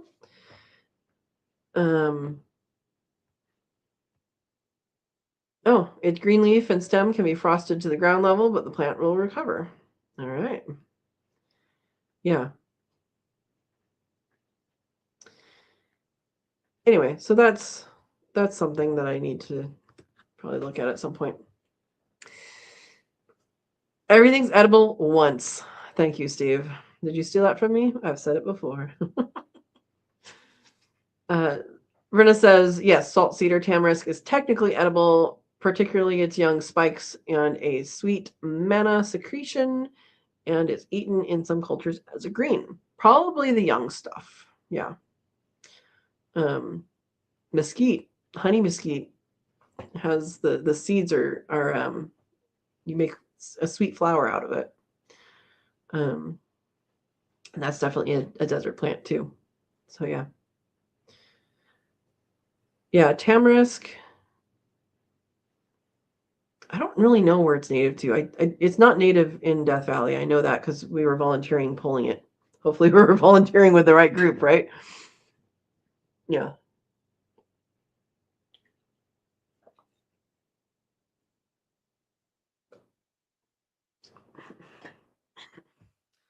Yeah. Yeah, there's all sorts of stuff to plant. Yeah. Speaking of flour, do we give on acorns? I have them. They're sitting, they're drying in the living room. What I wanted to do, I have not done yet, which is go up the hill, and I have a little nut collector thing. It's that football shaped wire nut picker upper. I was gonna do that for the tan oaks, and I haven't done that. So I still have them. They're drying. They haven't gotten bugs yet. So I mean they'd be fine to do. They're just drying. We'll see. Oh, tamarisk comes from Greece. Well, how did it get over here? Oh man. Yeah. From Greece, huh? Yeah. Things come from all over the place. That is true. That is true. Immigration. Yep.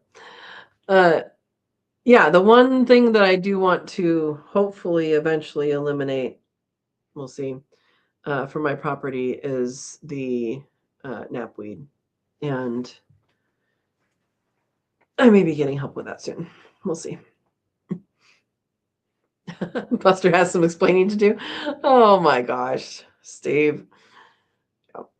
So, yeah, the whole invasive species is a tremendous subject that is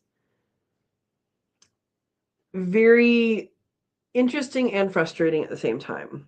The tumbleweed tumbled its way all the way from the East Coast to the West Coast to the ocean. It originated in Russia. I'm sure it was not brought in on purpose, unless it was the first invasion.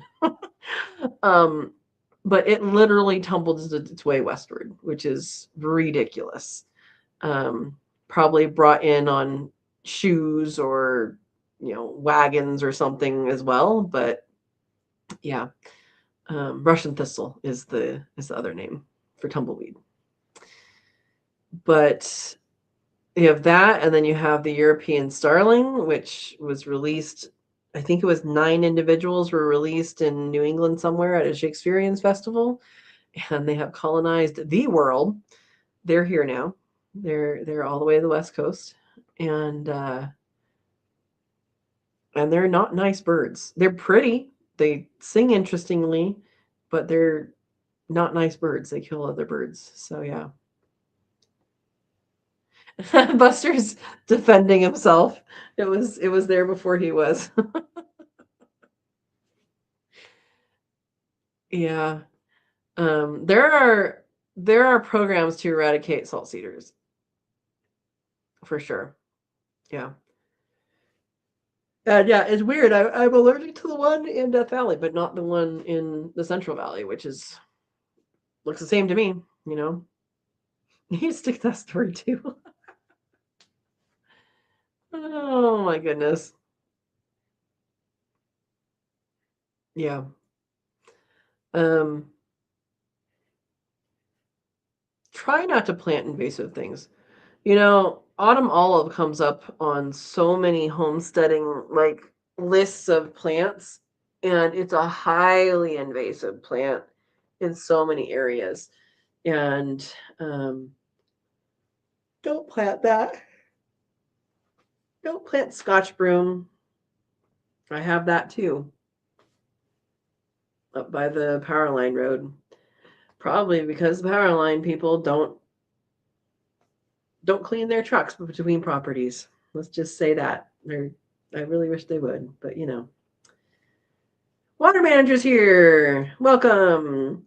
Russian thistle seed came with wheat seed from Russia. Okay, that was the initial induction. Yeah, I just know that we learned about it. It came into the east and then it tumbled its way to the western United States. It probably came in multiple places then. Yeah. It probably came, if you're saying it came in with wheat seed, it probably started I know it started in the United States. It started in the eastern United States, but it probably was sent multiple places. Yeah, that's interesting. That's interesting. And welcome. What are your goals for the year? We're talking goals, and then we end up on weeds. Mainly to Kansas. Okay. Okay. Yeah, and Verna has a good point here. Research what plants were actual native to your area. That is a really good thing because a lot of plants are not native to your area that exist here. Sometimes it's an issue, sometimes it's not. For example, I have 2 walnuts. They are not native here. That means I know they're planted, and I know pretty much they were planted in the 30s, probably, maybe the 40s, probably the 30s, because that's when I know people settled here. So that's pretty cool. I also know that my forest composition is not what it would have been natively. I know there used to be less Douglas fir. There's Douglas fir planted because it's been logged several times, and that's what they want to grow, because that's what they want to log. I know yew trees have been nearly annihilated from the whole region. I do have one tree that already has been cut down, but is coming up as a restart. because the bark of that has is used as a treatment for in a treatment for breast cancer. And so when that research came out as a positive thing, they just got cut down. So the composition is off of what it should be. Also, because of the logging, I'm going to guess a lot of the understory plants are missing or in less quantity than they would be naturally. Yeah, but knowing what's native and what's not is a really good thing. The purple flowers of the knapweed, they're pretty if you don't know what they are. They feed the bumblebees. Bees and bumblebees love knapweed. But guess what? There's other plants that are not highly invasive, that are not cancer causing. I'm not a doctor. I just know I know of someone who had cancer on his thumb, and his goal in life was to eliminate knapweed, and he would weed. And the story of that is he got cancer some from that. And they're coming out that there is some potential carcinogenic effects from repeated touching the plant. So always use gloves with that. All right. Steve says planted wheat and got tumbleweed. That was funny looking wheat. And you know what happens is it's huge. So like in the Western movies, right? You see them and they're like this big and they just roll across. And there are some that are that small. I have seen them that grow taller than me. Impenetrable thickets of them. And there are areas where people have been buried in their house. They cannot open the door because the wind has rolled these tumbleweeds up against their door so many thick that they cannot leave their house, and they need to call for help to get out of their house. That's not where I live. That's not where I've ever lived, but that does happen. I know it's happened in Bakersfield specifically. That's one thing I can point to. But yeah, it's not a good thing. Not a good thing. All right. Verna says honeysuckle are very invasive in Ohio. There are also different types of honeysuckle, so pay attention to that too. Honeybees are not native to the U.S. for sure. They're not native to the U.S., but we all like honey. If you would like to promote the native bees, there's tons of native bees. Leave areas of ground, like just naked ground. Leave it dirt in places because there's some that live in the ground. There's some that live in burrows. So like if you have a nail hole in your house, don't necessarily cover it over. They can live in there. You can put up mason bee houses, all of that. But encouraging them with native flowers is a good thing. You can throw in some non-native flowers too, but they'll do good.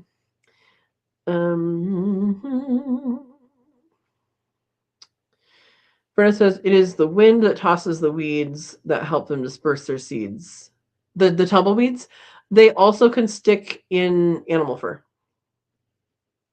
and car tires and shoes. So yeah. Steve says I saw a movie about tumbleweed, but they were alive and killed people. I love bee movies. Oh my gosh. Oh my gosh. Abella says, I fed a lot of branches from the invasive non-native Bradford Calories pear. Yeah, that's invasive for sure, and it stinks. Mulberry and multiflora rose to my rabbit this summer. Awesome.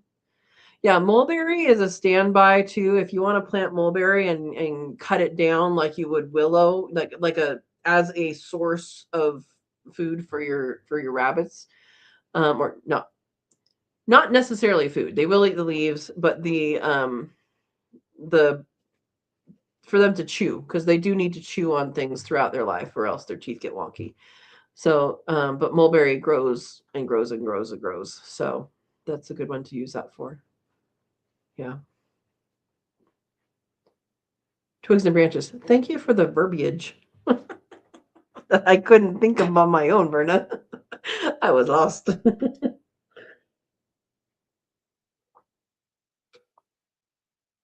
Mm-hmm.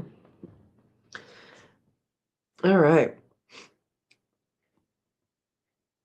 So, does anybody have goals?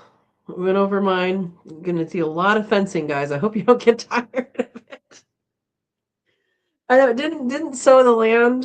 His channel just do it like last year. It was all his time. Yeah, fencing and fencing.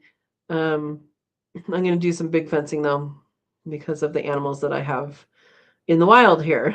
So get to figure that one out. Yeah, and yeah, that is a good goal, Steve. Not be homeless in the next year. That's a good goal. That's a good goal. Um, yep.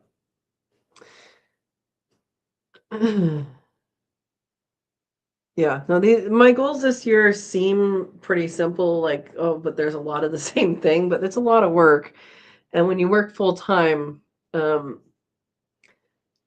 like right now, after work is pretty much dark. It's almost dark. Um, so yeah, there you go. Abella says, one of my goals is to get my American chinchilla rabbit a boyfriend and successfully raise several litters of rabbits as cost effectively as possible in a tiny backyard. That sounds wonderful. That sounds wonderful. Um, Rabbits do great in tiny backyard, for sure. I know you were asking about my rabbit hutches. I do 4 by 3 is the spacing, and or is the each hutch, and then I do at least 2 feet for the door because that's what I fit through, and also that's what my bunny romance carriage fits through, which is just a cat carrier, because that's how I like to move them to Mr. Percy's date night. Um, Verna says, having a goal to raise chinchilla rabbits, are you planning to cure the hides? That's a great question because, yeah, you can cure them, pickle them, tan them, basically make them savable and usable. And I would if you're having chinchilla rabbits because they have super soft fur. Yeah, that'd be good to do. I want to have the time to remember that I'm doing that process because I've started that process several times. Um, I just out of sight, out of mind.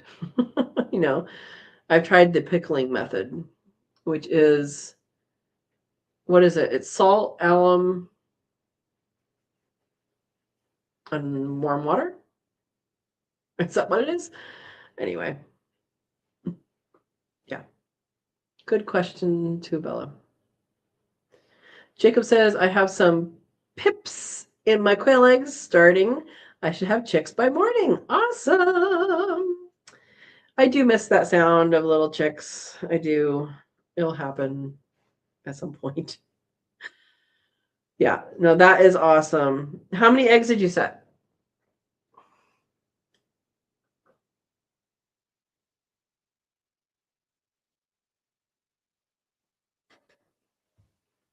Um, yeah, I think I will be hatching out chickens before quail. And I've never actually hatched out chickens. I'm sure it's the same thing, but different timing. 240. That's awesome though. You're gonna be ready for this show you're going to. When's the reptile show? I know you said, but I don't remember. Abella says I would like to do something with the hides if possible, but I have to actually raise them first. My doe has never kindled. I'm focused on that aspect first before worrying about fur and pelts. How old is she? Um, C says funny, we can ask how many eggs, but can't ask how many quail. Yeah. Should be fun for me. What's fun for me? What did I say? Oh, hatching? Yes. Yeah. hatch. I mean, my girls that I have, the chickens that I have, I mean, I had them the day they were hatched. The day they were hatched, the day after. I think it was the day after they hatched. Yeah, hatching my own chickens. Chicken eggs are way less fussy to Jacob. Okay. Okay. Um, yeah. Well, hatching anything is a good thing. It's kind of a random statement, huh? Um, I mean, you could hatch reptiles too. Okay, Abella says my doe is 10 months old, but I realize some unproven rabbits have disastrous first litters. Okay, so she's 10 months old, and the next question is, do how is her weight? Like, is she still eating everything that, like, are you still free feeding her, or are you giving her portioned amounts? Because if a rabbit is overweight, it can pinch the fallopian tubes and you won't get babies. So that's one question. Hopefully she's on a good diet, not like amount wise. And the next question is, do you have access to a buck that is ready to breed? Because she should be bred. It's best to breed before she's a year old. So I would say between 7 and 10 months. 7 months is when I started mine. That I don't remember what that was on the advice of, but that's what I did. Um, yeah. So some rabbits do have disastrous first litters. The things that can happen, and if you don't want to hear about disastrous first litters, then skip ahead a couple minutes or close your ears a couple minutes. But I have not had that happen. I have all of my does have been great, but some things that have happened is one, they don't know that they're supposed to be in the nest box, and so um they have them on the wire, and then they get cold and they do not make it through the night, and she lost the litter. So that's number one. Number two that can happen is uh you can have them in the nest box but not know what to do with them, not pull fur, or any of that, or sometimes eat them. That's something you need to prepare yourself to see. I've only seen them eat the ones that are stillborn, because they do recycle it nutrients. Another thing that can happen, which actually did happen to one of my does, and I did not pick up on it soon enough, which is why I check the baby's bellies the first couple days. And that is, if your rabbit's milk does not come in, then her babies won't be able to eat anything. So I would keep a thing of powdered goat's milk or goat's milk in the freezer. And that's what you can use to feed them. You need to get something to have them eat with. I need to figure out where I put them just so I know where they are. I do have little kitten bottles now. I have heard that that's too big for baby rabbits. And when I had to take care of one of my rabbits died giving birth. She was the ultimate best mama rabbit I've ever had. Meatball is her name. And she died giving birth, and she had, I think, 8 rabbits. And thank goodness for Christina of Guidro's Family Farm. I called her. I'm like, I don't know what to do, because she had rabbits in the past. And she said to get makeup sponges. So it's makeup like makeup like on your face, and to dip that in the warm milk. And what I had available to me in the pet store was kitten replacement milk. What I did not know about that is it does not have enough fat, and so some people add whipping cream. But as far as I have the knowledge of now, after the fact, goat's milk is the best replacement. If you don't have a mama that you can, have them adopt. If you could do that, then that's good. But get yourself some goat's milk. Get yourself some sort of applicator. So whether that's a makeup sponge that you just dip in and it soaks up and then they can suck on, or or how about that, a kitten bottle, then that will be good. The kitten bottles will work well for when they get older, if you get them through that point. But yeah, mine did not make it. All right, let's scroll up.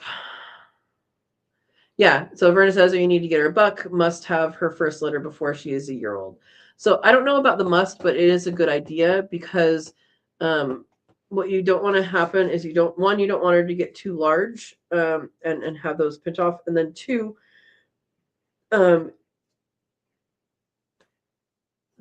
having a litter young does something to the hips.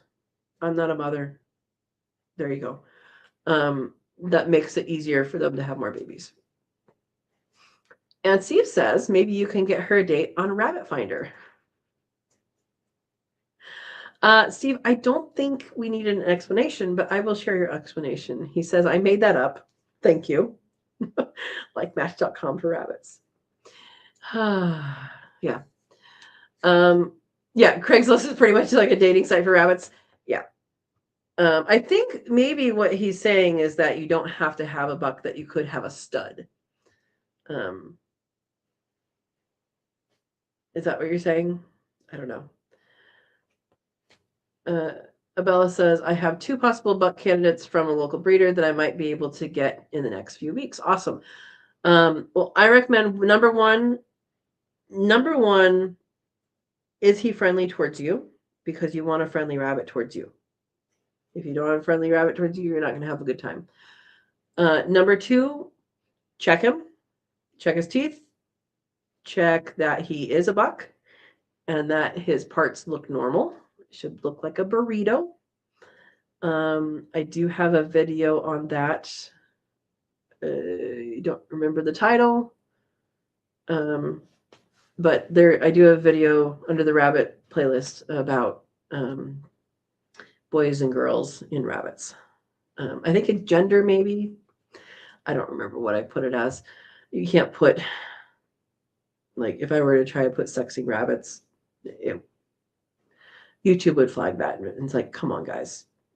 That's what you call it. But make sure his parts look like one burrito. And ask if he is already proven. Proven means that he has made a litter already. And if he doesn't, that's fine. But just know that going in. But yeah, good luck, because that sounds awesome, and I want to hear all about it. Yeah. And Verna says good luck as well. Yeah, for sure. Or an eyedropper. Eyedropper might work. They really do latch on, though. Like, they latch on, like the sponges that I use, they really latch on. Part of a danger with using the bottle when they're young, at least, I guess too much can come out and they can asphyxiate, which sounds horrible. And I'm sure actually sounds horrible.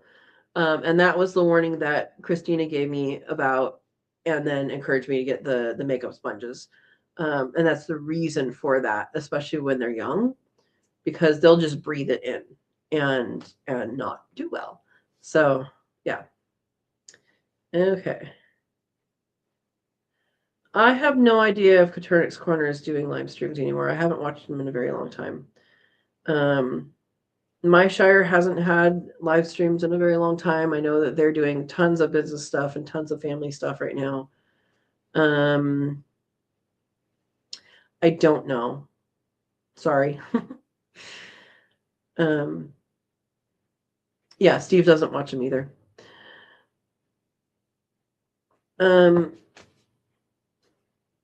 Yeah. There are tons of quail people in here, though. Water manager, if you have quail questions, definitely we have. Who's in here? I used to raise quail. I will again. I do actually have a raising quail in aviaries course. If you're interested in raising quail in aviaries, I do have a course that I did online that Quail University asked me to put together. And then when they disbanded, they gave the courses back to the instructors. So I can get a link for you on that if you'd like. Steve has tons of quail. Jacob has tons of quail. Verna used to raise quail in her apartment in a cage setting. Dawn was on here. She raises quail. And a lot of us has raised quail for quite a while. So yeah. Yeah, and Jacob, I don't know what my Shire's plans are for 2026 for QuailCon. Hopefully they do it. It's a good experience. But yeah. So yeah, water manager, if you have any questions, let us know. And then I also have a quail playlist that you can check out, and that may have some information on it that you're interested in. But yeah, let us know what your questions are, what you're asking. I don't have recent quail content right now because I don't have quail right now. When I moved to Oregon, I did not move my quail with me because they would have all had to go to the vet and individually have tests for every single little thing. And I wasn't going to do that when I can just hatch some. And I am playing the smart game in getting my building situations set up, all of those things set up before getting back into the quail, because what I would like to do is I want to raise them in whatever the geothermal tunnel is that I do. So whether it's a high tunnel, what are we calling the other one? Wapini, I think is what it's called. But I want to grow them in with trees. So yeah, thank you. Thanks, Verna, for putting that on there. And then let me get the link for the shot for the it's under education. I should show you guys how to do this. That's what I should do. All right, we're gonna show you. All right, share screen. Sow and Tare. Share. All right, here's the website. If you haven't been on there, it's sowandtare.com, and has intro, workshops. If you're local, I can, do a bunch of stuff here. There's an about section, my history, education. So these are courses and things I can do. Canning workshops, periodically offered basically means, like this when I have quail again. But, I can come to someone's house and do a workshop about canning, or workshop about vermiculture. If someone's interested, then we can do these workshops. And then down here is, I hadn't updated it in a while, apparently. Those are all from 2024. But yeah, awesome stuff going on there. But here, wow, that's taking a while. Okay, there's the course. It does require that you have a Gmail or Google email because it's you access a Google Doc folder which has a bunch of videos in it. But that's where you go for the course. And then I'm just gonna go through this. You guys see community and social media. You guys already know about the YouTube channel. I always put here we have live chat. Here's today. Become a Katrina's Kit. We do a Cook With Me live. This is a member of the channel. We do a Cook With Me live every month, and we cook something different every month, and it's fun. And we get together, me in my kitchen, you and yours, and it's a lot of fun. And then we have Facebook groups. Oh, I need to add the other one. Okay, we have the Friends of Sow and Tare Facebook group, and then I have a Sow and Tare business Facebook page, which I'm not very active on here because I'm not selling anything. And then we also have for members another Facebook group that is only for members, which is Katrina's Kits Sow and Tare.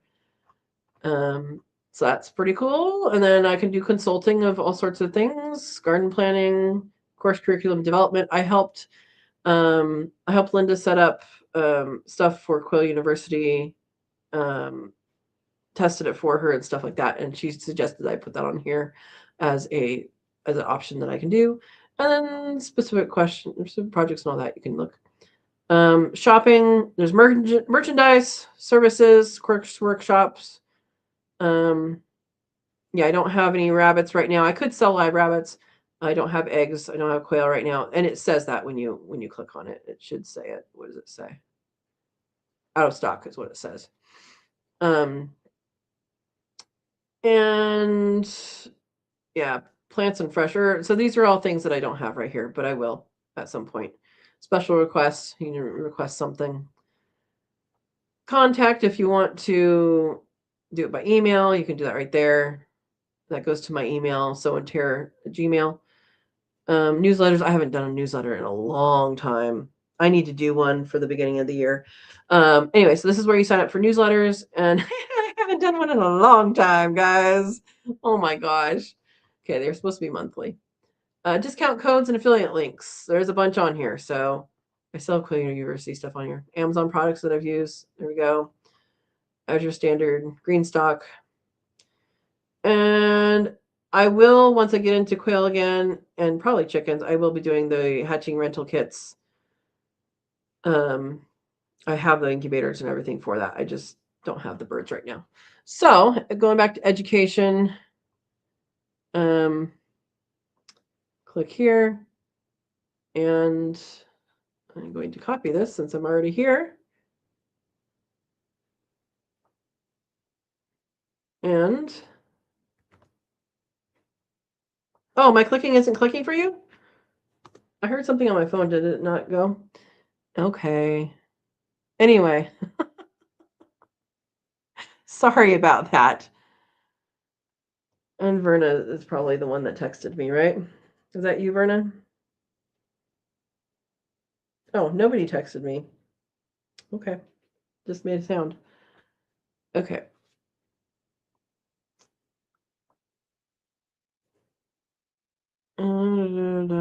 Share screen. Oh, did I need to share window? That's what I need to share. Right? All right. Hopefully you can see that. This is the home page. And you can go over to education and get the course here, or follow the link that I provided. Or you can also get there by going to shop and go to workshops, courses and workshops. And that's the only one there right now. I will have, when some of these litters are ready, I will have workshops for processing rabbits, but that's going to be local. It's not going to be online. It's going to be a small group setting. So if people are in my area, I'm in Southern Douglas County, Oregon, then I will be offering that, I think, starting this year. I have to figure out, what insurance does and all that for the just in cases. But yeah. Anyway, so okay. You're welcome, water manager. Abella says, I watched your video about testing incubators for hot and cold spots. I think I will try that. Yes, absolutely do that. Yeah, so there's a playlist for, I think I called it like introduction to what did I call it? Like introduction to raising Copernicus or hatching Copernicus, or what did I name it? I have tons of playlists, guys. I don't always remember the names of some of those ones where it's just like a set of videos. There's an intro to canning on there. Playlists. Let's look for quail. Yeah, I have 39 playlists. Okay, quail aviary one. There's quail. Trail cameras.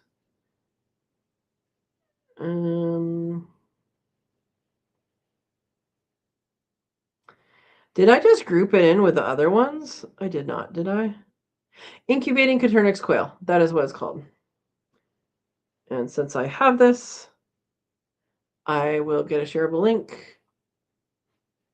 Okay. Incubating.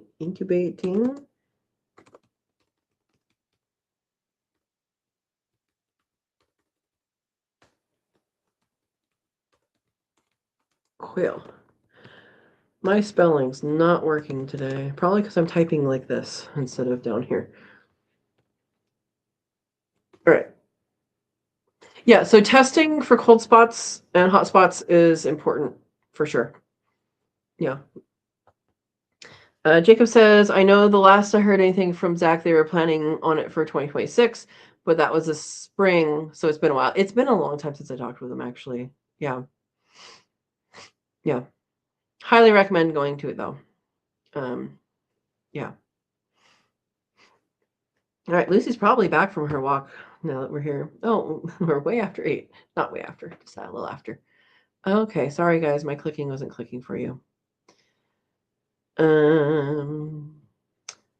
Buster's headed out. Take care. Gotta go. Thank you for stopping in, Buster, and listening.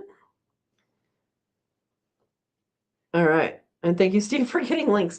I was just trying to remember what the heck I named it. Incubating Coturnix quail. Yeah. Yeah, you are back. Okay.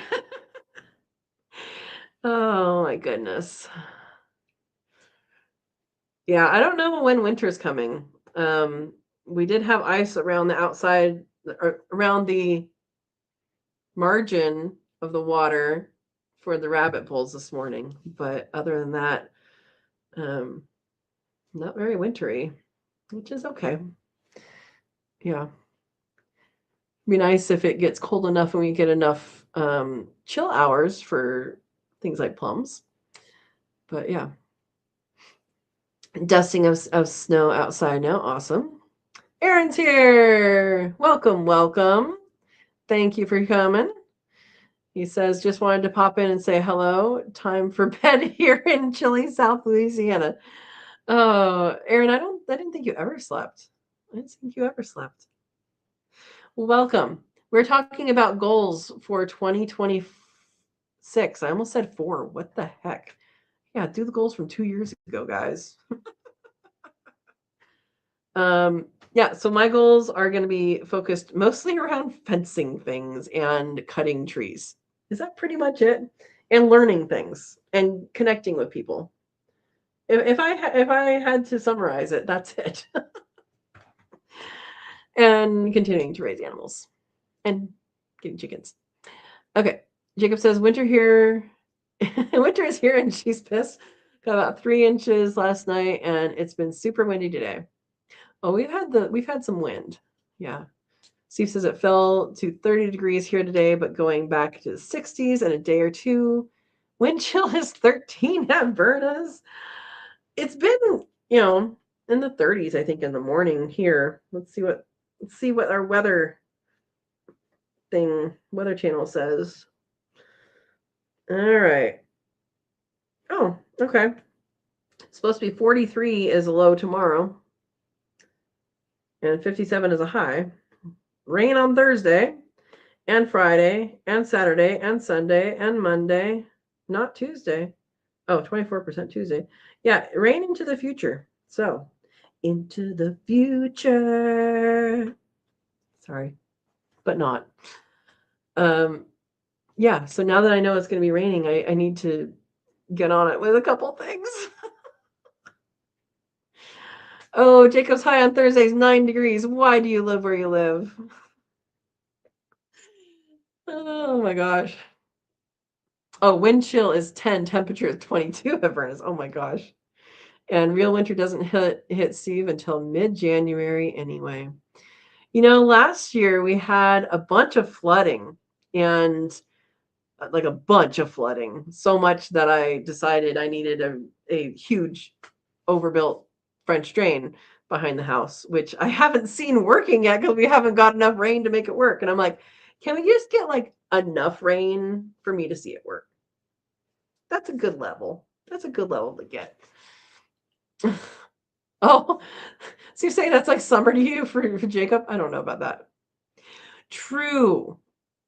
Jacob says we don't have sharks or alligators and lots of fresh water. He's in Wisconsin. Yes.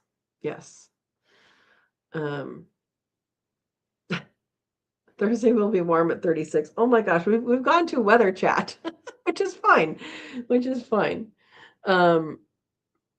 Yeah, I would like to have a goal. I didn't put on my goal list because I want the big picture things on the goal list.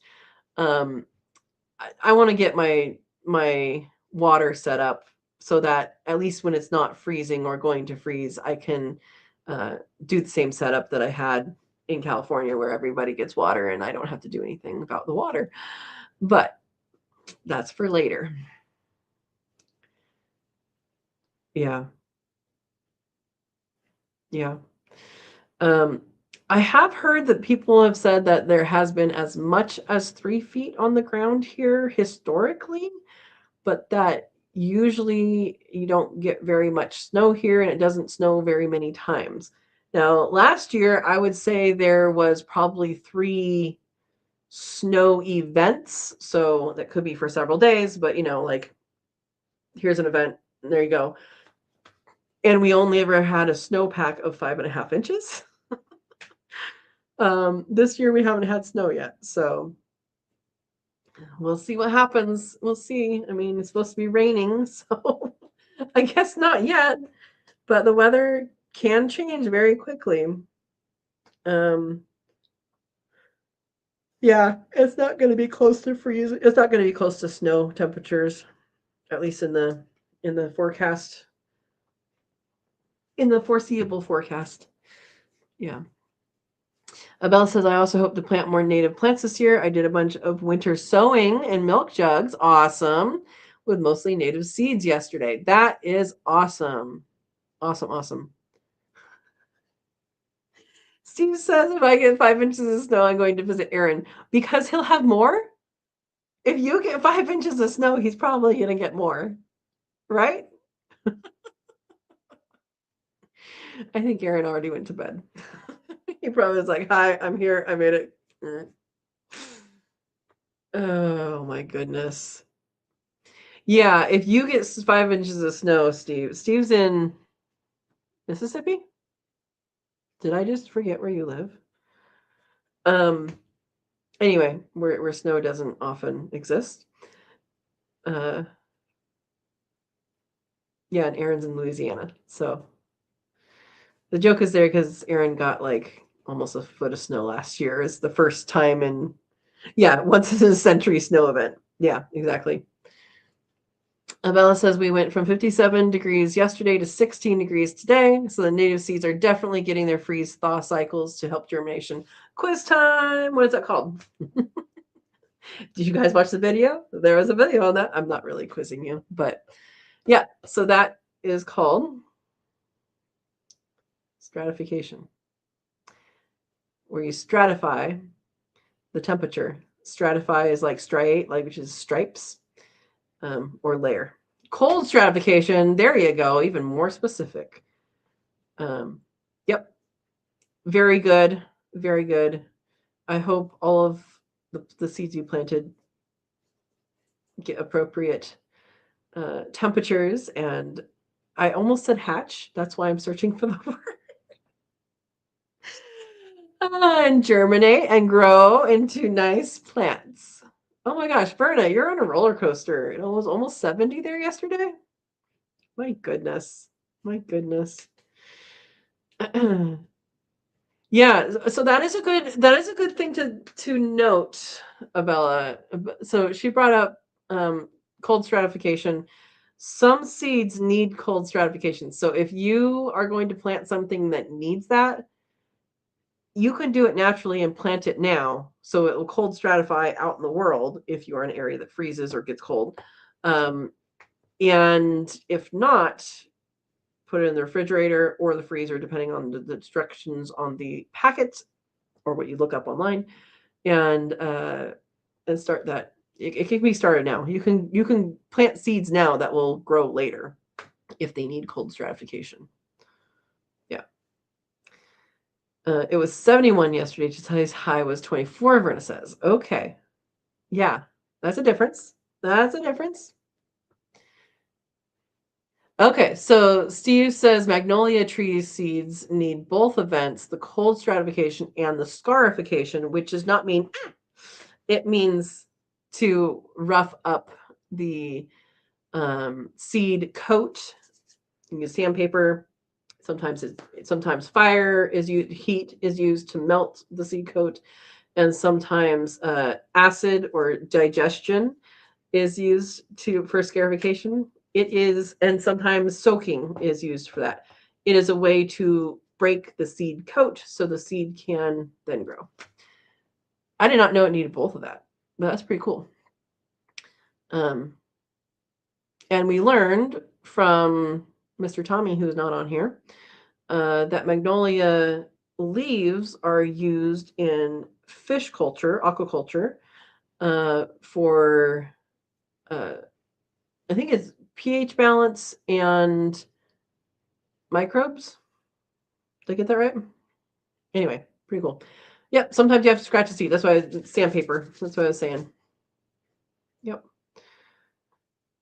So interesting. Anybody else have another use for magnolia tree other than aquaculture? I thought Steve had another use. Do you remember that use? Or am I making it up and putting you on the spot? I could be doing that. Oh my goodness. Yeah. Anyway, I like to know what plants can do, and until I learned about the leaves and aquaculture, I did not. They make pretty flowers. They make a pretty big mess, is what they make. I don't know the mess is pretty, but it's pretty big. Oh, that's right. You live in the Magnolia State. That's right, Steve. Yeah, I didn't know they were good for anything until that point. I also didn't know silk trees, the ones with little puffs of pink, those are medicinal. Did not know that until 2 years ago.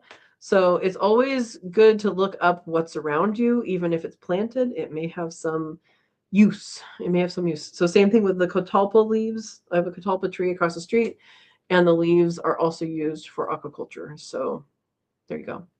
All right, Jacob's heading to bed. Good night, everyone. Good night, Jacob. Thank you for stopping by. We're going late. All right, Verna has Google answers. Magnolia leaves are good for adding natural tannins and aesthetics to aquariums, terrariums, acting as excellent mulch compost to enrich the soil, creating beautiful seasonal decor, wreaths, and arrangements. Awesome. Shawnee's here. Oh, hi there. Good evening. Hello, Shawnee. Thanks for coming. We're usually done at 8, but we're just keeping on talking. Mimosa is another name for the silk tree. I believe you're correct, water manager. Yeah. So welcome to the channel. We were talking about next year goals, and now we're talking random things. So go ahead and jump in. Got questions or discussion topics? All things homesteading related. We've been talking weather too. Yeah. Welcome.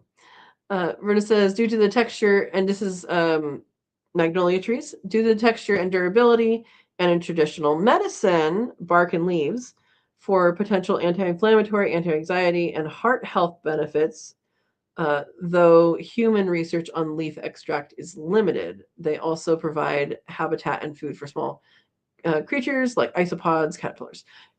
That sounds good. I did not know they were going into the medicine area. Interesting. And Steve's take is magnolia trees offer uses from ornamental beauty to traditional medicine and even culinary flavor. Okay, so what are you eating with the culinary flavor? With bark, leaves, and flowers used for anxiety relief, digestion, and inflammation. But what do you cook, though? What's the culinary flavor from? Yeah. All right. Oh, Shawnee's trying to write a list of what to buy for 2026 for your garden. Or do you have animals, Shawnee? I don't know if you have animals. Shawnee has a garden, I know that. Yeah, what to buy for 2026. Do you make your list before you look at catalogs? Or after? Or during? Oh my goodness. I recommend to have your standards and try a few new things. That is what I recommend. If you already have a garden, do what works, and then also try new things. Try different varieties as well. Yeah. Okay, the petals are used in food for magnolias. Spicy, gingery, citrusy flavors in teas, salads, pickled dishes, or as dried spices. Okay, now we know. I don't know where any magnolias are near me. I used to, but not anymore. All right. Verna says you can eat parts of the magnolia tree, especially the petals, young leaves. Okay, and you have the same things. Okay. All right. Shawnee is looking to add burdock, yarrow, screet. I know what that is, but I cannot say it. American groundnut, stinging nettle. Be careful with stinging nettle. It does not only sting, but it does spread. Yarrow also spreads, but that's pretty and doesn't sting.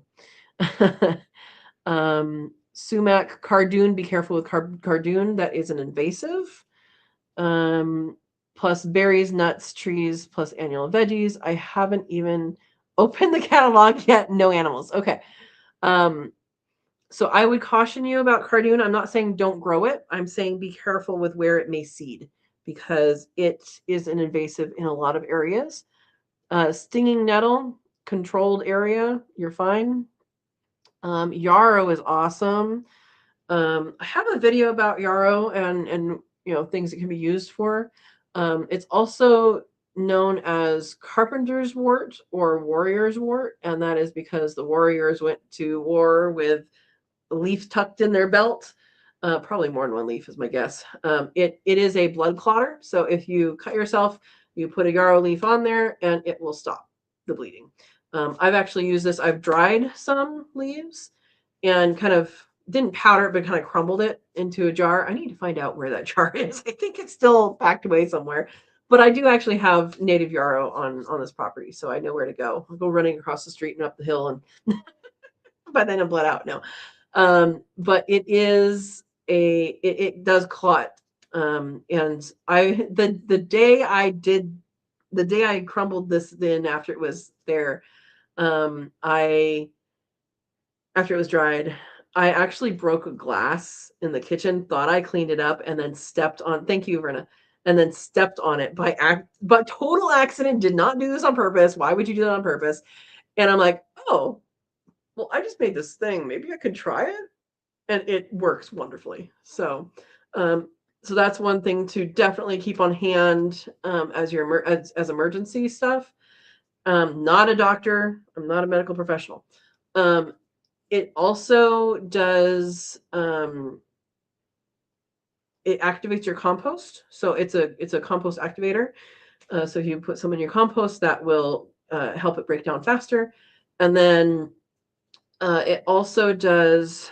You can make a tea out of it. I advise you research this yourself. There are interactions that can take place, and if you plan to use it as a tea, you should know about those interactions. And I'm not the price for that. So anyway, there's just a little bit of information. All right. All right. Steve says, we're back to magnolia. Steve, leaves can act like bay leaves to flavor soups. Interesting. Seeds are not edible. Don't open a catalog, Shawnee. You'll go broke before 2026. Oh my gosh. Shawnee says, oh no, I don't need a lot of cardoon. Maybe container it. Yeah. Stinging nettle, I could use it well if it takes over a patch of my land. Make lots of liquid fertilizer besides tea for me. Yep. It's just things to be aware of before you put them in the ground. That's what I'm saying.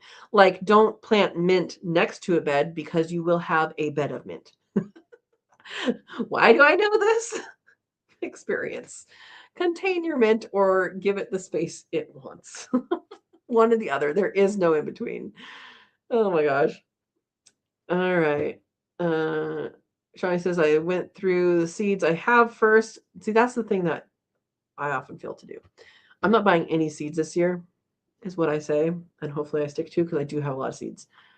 I'm a little scared to open a catalog and see all the pretty things. Exactly. Okay, you'd like to buy hoops and insect netting for brassicas. I've never bought those. I'm sure they're available at most places. Bootstrap Farmer, I did get seed starting trays and stuff from them that I really like that are good quality. You might see if they have them. I don't know. I have zero knowledge on this. I just know that the things that I got from them are high quality. If anybody knows where to get good quality hoops and insect netting for brassicas, let Shawnee know or let us know. Yarrow is a bioaccumulator. She says, I think so wanted to feed the soil with it like comfrey. It's not, so it does accumulate, but why comfrey is more of a bioaccumulator is because of the taproot goes way, way down. Yarrow goes down, but it doesn't go as down as far as comfrey. But it's always worth growing. It's for sure worth growing. Your pollinators are going to love it. You'll have you'll have a medicinal source, and you'll have a composting source too. So yeah, these are all good things. These are all good things. How does it activate your compost? I don't know, Abella. I know there's another thing. Supposedly, this is something that I've read and haven't tried. Supposedly, if you plant herbs next to yarrow, it's supposed to make it taste better. And I don't know if it does that by, this is my assumption, totally assumption. I am assuming that may have something to do with interactions of the roots. Herbs taste better because they have a higher percentage of whatever their taste is in their oil, right? So making them taste better is a higher percentage of oil, or that compound in their oils. So when you harvest herbs, not watering them for a couple days, they're going to be more tasty because they are not diluted. Another way you can get a higher concentration of those whatever those are, is to stress them. And so you can stress them by doing multiple things, but one of the things you can do, so herbivory is going to stress plants and stuff like that. They're sending out more chemicals, but more defenses with that. But I'm wondering if yarrow does like a underground warfare thing, or if its roots may work with the roots of the herbs and is able to support more mycorrhizae than those herbs. Lots of theories. But how does it activate your compost? I don't know, but I've tried it and it seems to work.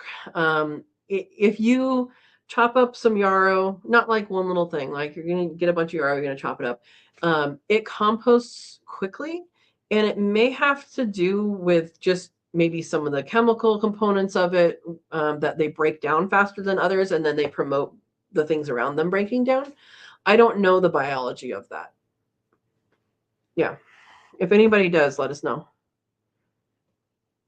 I've tried it, and it definitely seems to be true. Vernon says, with all herbs, you should find out if it is safe for any medicines you'll be taking. Yep, exactly. Shani said, oh, I had a mint front yard in town. Oh, I see that's had. You probably moved because of the mint. Yeah, bootstrap. You were thinking bootstrap farmer? Try it. Yeah.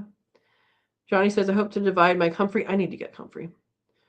The borage, I hope it comes back. Yes, your borage. I don't know where you are, but borage comes back. If you had flowers and you did not pick every single flower, it's seeded, and you will have it forever, depending on where you are.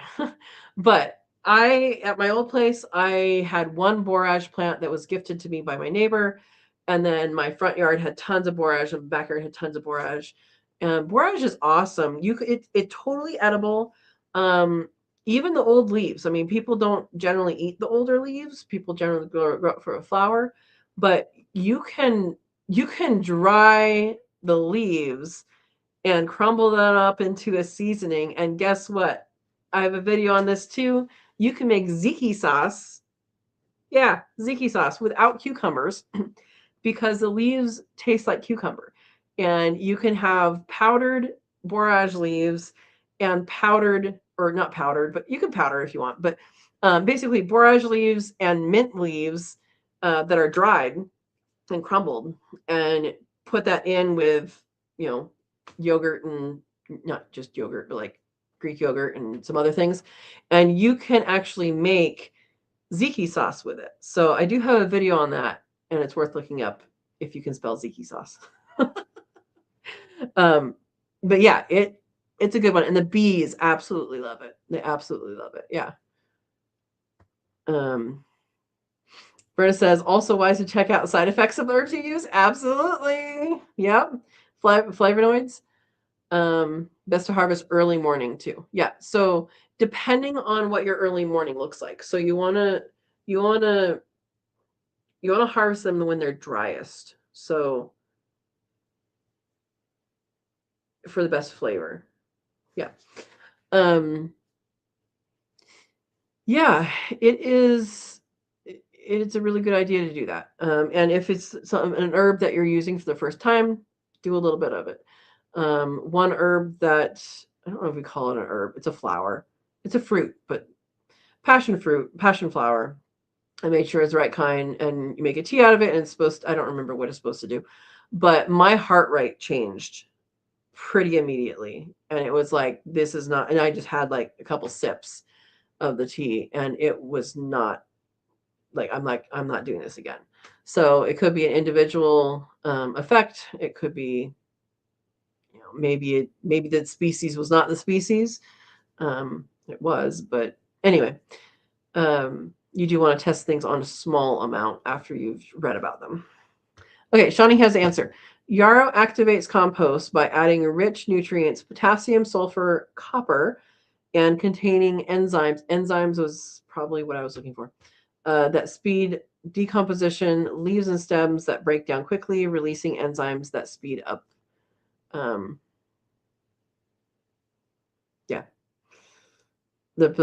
Speed up the process. She has a naturopathic practitioner to run all your herb questions by. That is awesome. That is completely awesome. Awesome. Okay, 5A in Minnesota didn't pick the flowers. Didn't pick the flowers of something. Yeah. So 5A Minnesota. So you're colder than my parents, and you're in Minnesota. So you're very cold right now. Yeah. Kiwi. You can go kiwi up there. Hardy kiwi. Yeah. There you go. Yes, thank you, Steve, for putting the link to the tzatziki sauce made with borage. How many times did you have to type tzatziki sauce before it came out right? Because it never happens on the first time for me. Oh, awesome. Thank you. Yeah. And you can use it also like you would cucumber in water.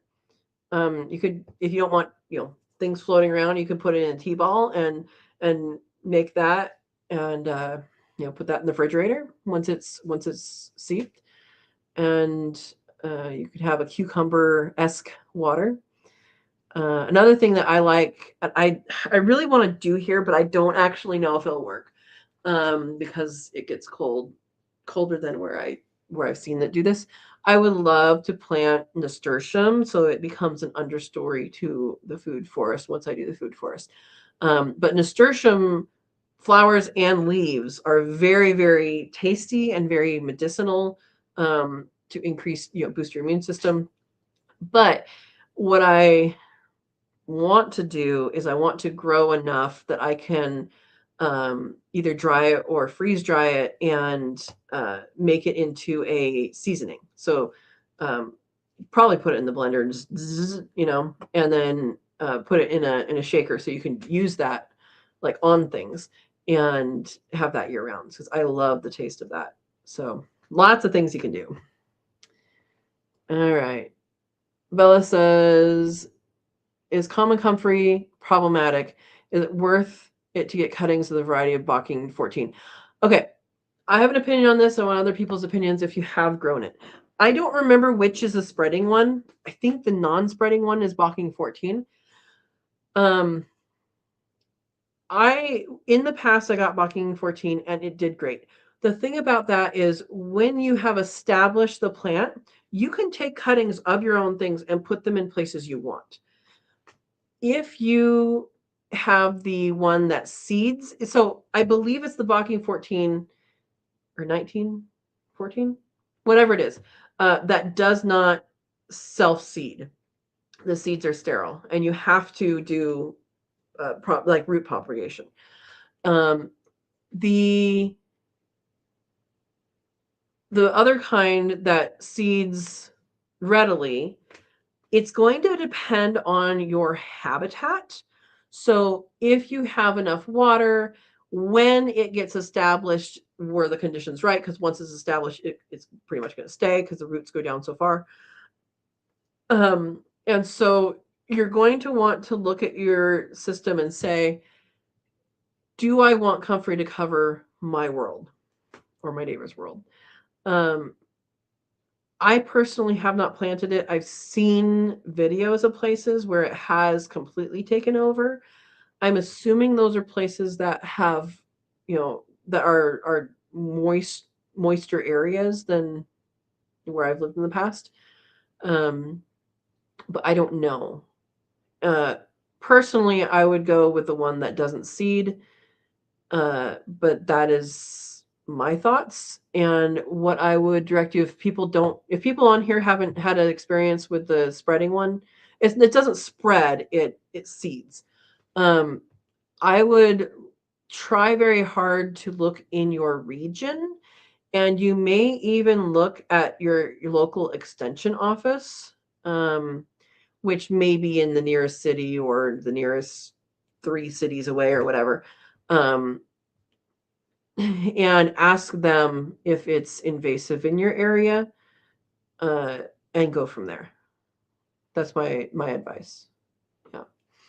Berta says, how to grow and care for borage. You don't have to care for it all. You just set it there and it does its thing. You don't have to water it.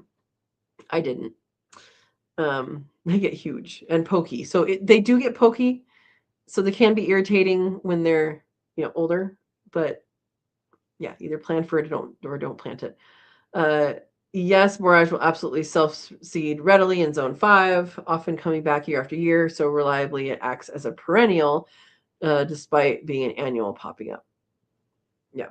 In the spring, where it seeds fell the previous summer, fall. Yep.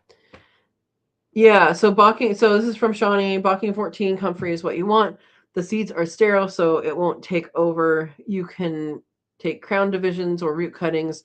Farm on Central is where I got my comfrey online shipped to me. I don't know where I got mine first, but let's Farm on Central.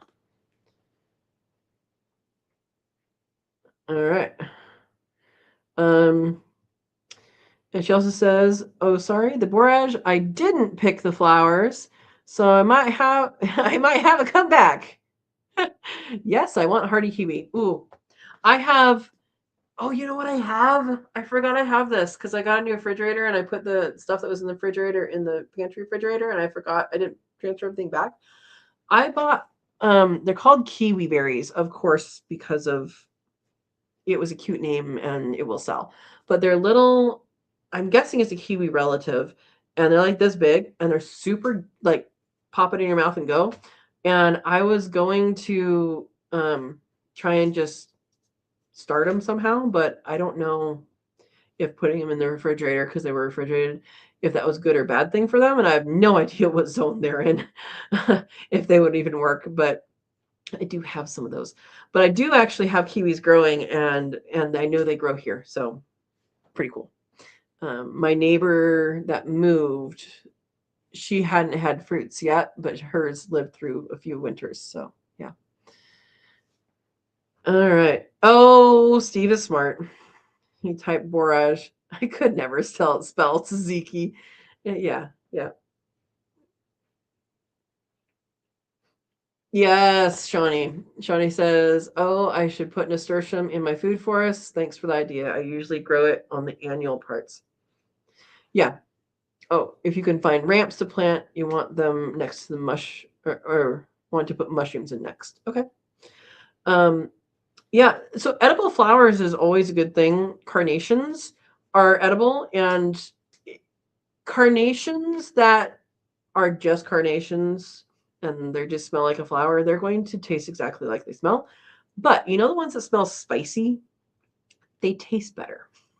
They taste more like what they smell too. Um, yeah, so I have a couple of videos on edible flowers. I even did a taste test for different types of nasturtiums. I think it was last year. Last year? Year before. Um, yeah, so edible flowers is great. Think about flaxseed. That'll do well. All you do is you get flaxseed from the store that isn't chipped. You like the whole flax seeds, and you just go doop, doop, and that's how you plant flaxseed. And then you can have linen later because that's where linen comes from. Um, lots of things for flowers and pollinators. So yeah. Um, anyway, lots of things to plant. I am working on in my head food forest. I have so many ideas once I have the space ready and it fenced because the key is if you plant things before they're fenced, they're going to be eaten. Guaranteed. Guaranteed. Oh, Steve, thank you for putting up LOL Flowers link. Thank you. Yeah, I have a book called Flower Cookery, and it's a pretty interesting book. It has some recipes, but it's all about edible flowers that kind of some of them has been kind of lost in what their naming. It goes through their history and their naming. Lovage is another thing you should plant. That's a good thing to yummy. Especially if it's a little bit more shaded, a little bit moister area, because that comes back every year. But lovage is the predecessor to celery. So it's a celery flavor, but it's stronger, and it's a perennial. Yeah. So yeah. Yep, lovage. She says want aronia berries, currants, cranberries, and rich hazel. Yep. Lovage. Um yeah, there's a lot of stuff that you can put in there. My goal in doing my food forest, not my goal, a goal of mine, because I have lots of them, is to incorporate more herbs, greens, roots, that kind of thing. The roots, you have to be careful about where you put them because, you put them underneath the tree. Kind of like in my old place, I put sweet potato underneath the apple tree and then they grew, and I'm like, oh, I should probably not disturb the apple tree's roots. So that's where the greens were harvested from. That's fine. But yeah, I want to plant a more full diet because a food forest can often be a fruit forest, and I want to encourage it to have a more full diet in there. So, but that's going to be later. I'm unfortunately it's going to be later. But all right, guys, we are at 8:45. We usually stop at 8. We've been having great discussions, but we might stop here. We had a couple new people on here. We do have a Facebook group called Friends of Sow and Tare, and feel free to join that, and we can continue these discussions on that. I put my posts, my videos. I actually forgot to post the one today, so I'll be posting that after this. And then also do I have membership, and that is the join button down below, or the in the description. There's a link, and that is it's a Cook with Me live. That's every month, and we do something. We cook something, me and my kitchen, you and yours. And in January, oh, we don't have a date set yet, and Jacob's already off. Okay, we'll do this next Thursday. We need to set a date for this coming month. And we are going to be making things that are supposed to bring good luck to you in the new year. And so that hopefully will go well. We always have fun and all that. So, oh yeah, let some lettuce go to seed in the forest. Yep, that works. There was one year at my old place in my urban homestead, I let lettuce go to seed, and it was very successful not being watered in my wood chip pathway. And one of my friends came over with her little Maltese dog, Peppy was his name. And, she let him off the leash. We were just talking in the backyard. The sun's starting to go down. And all of a sudden we hear, where's Peppy? We hear him. He was lost because it was after the lettuce had bolted before the flowers, but after it had bolted, and he had gotten into like a dead end. The lettuce in the pathway. It was really funny. Anyway, yeah, you can let greens go, let lettuces go, get some tree collards, all of that. But yeah, I want to get some things that are not the usual things. So yeah. Yeah, you don't have to plant them every season. They plant themselves. Yep. Exactly, Brenna. Yeah. Thank you, Steve, for the linky links. All right. I am going to eat some dinner. And we will talk to you guys on Thursday. So we do live chat every Monday, 6 p.m. Pacific time, except for the first Monday of the month, which is going to be next Monday. We do that on Thursdays. So it'll be still 6 p.m. Pacific time, but on Thursday. And we will see you there and see you around. Yes, exactly. So thank you guys for coming and chatting, and always have a good time. We went into so many different topics today.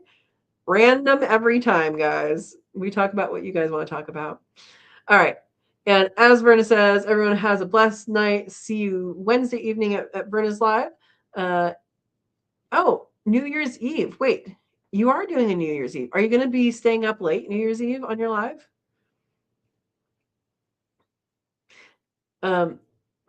Yeah, mine will be on the first day of the year, I guess. So I'll be on Thursday. All right. Well, thank you guys, and we will see you guys Thursday. What? 8th of January, not the 1st. I'm sorry. Yeah, I'm a week ahead. Thank you, Steve, for the correction. Not this Thursday, next Thursday. Okay. We will talk to you later and see you later. Have a wonderful, wonderful night and enjoy.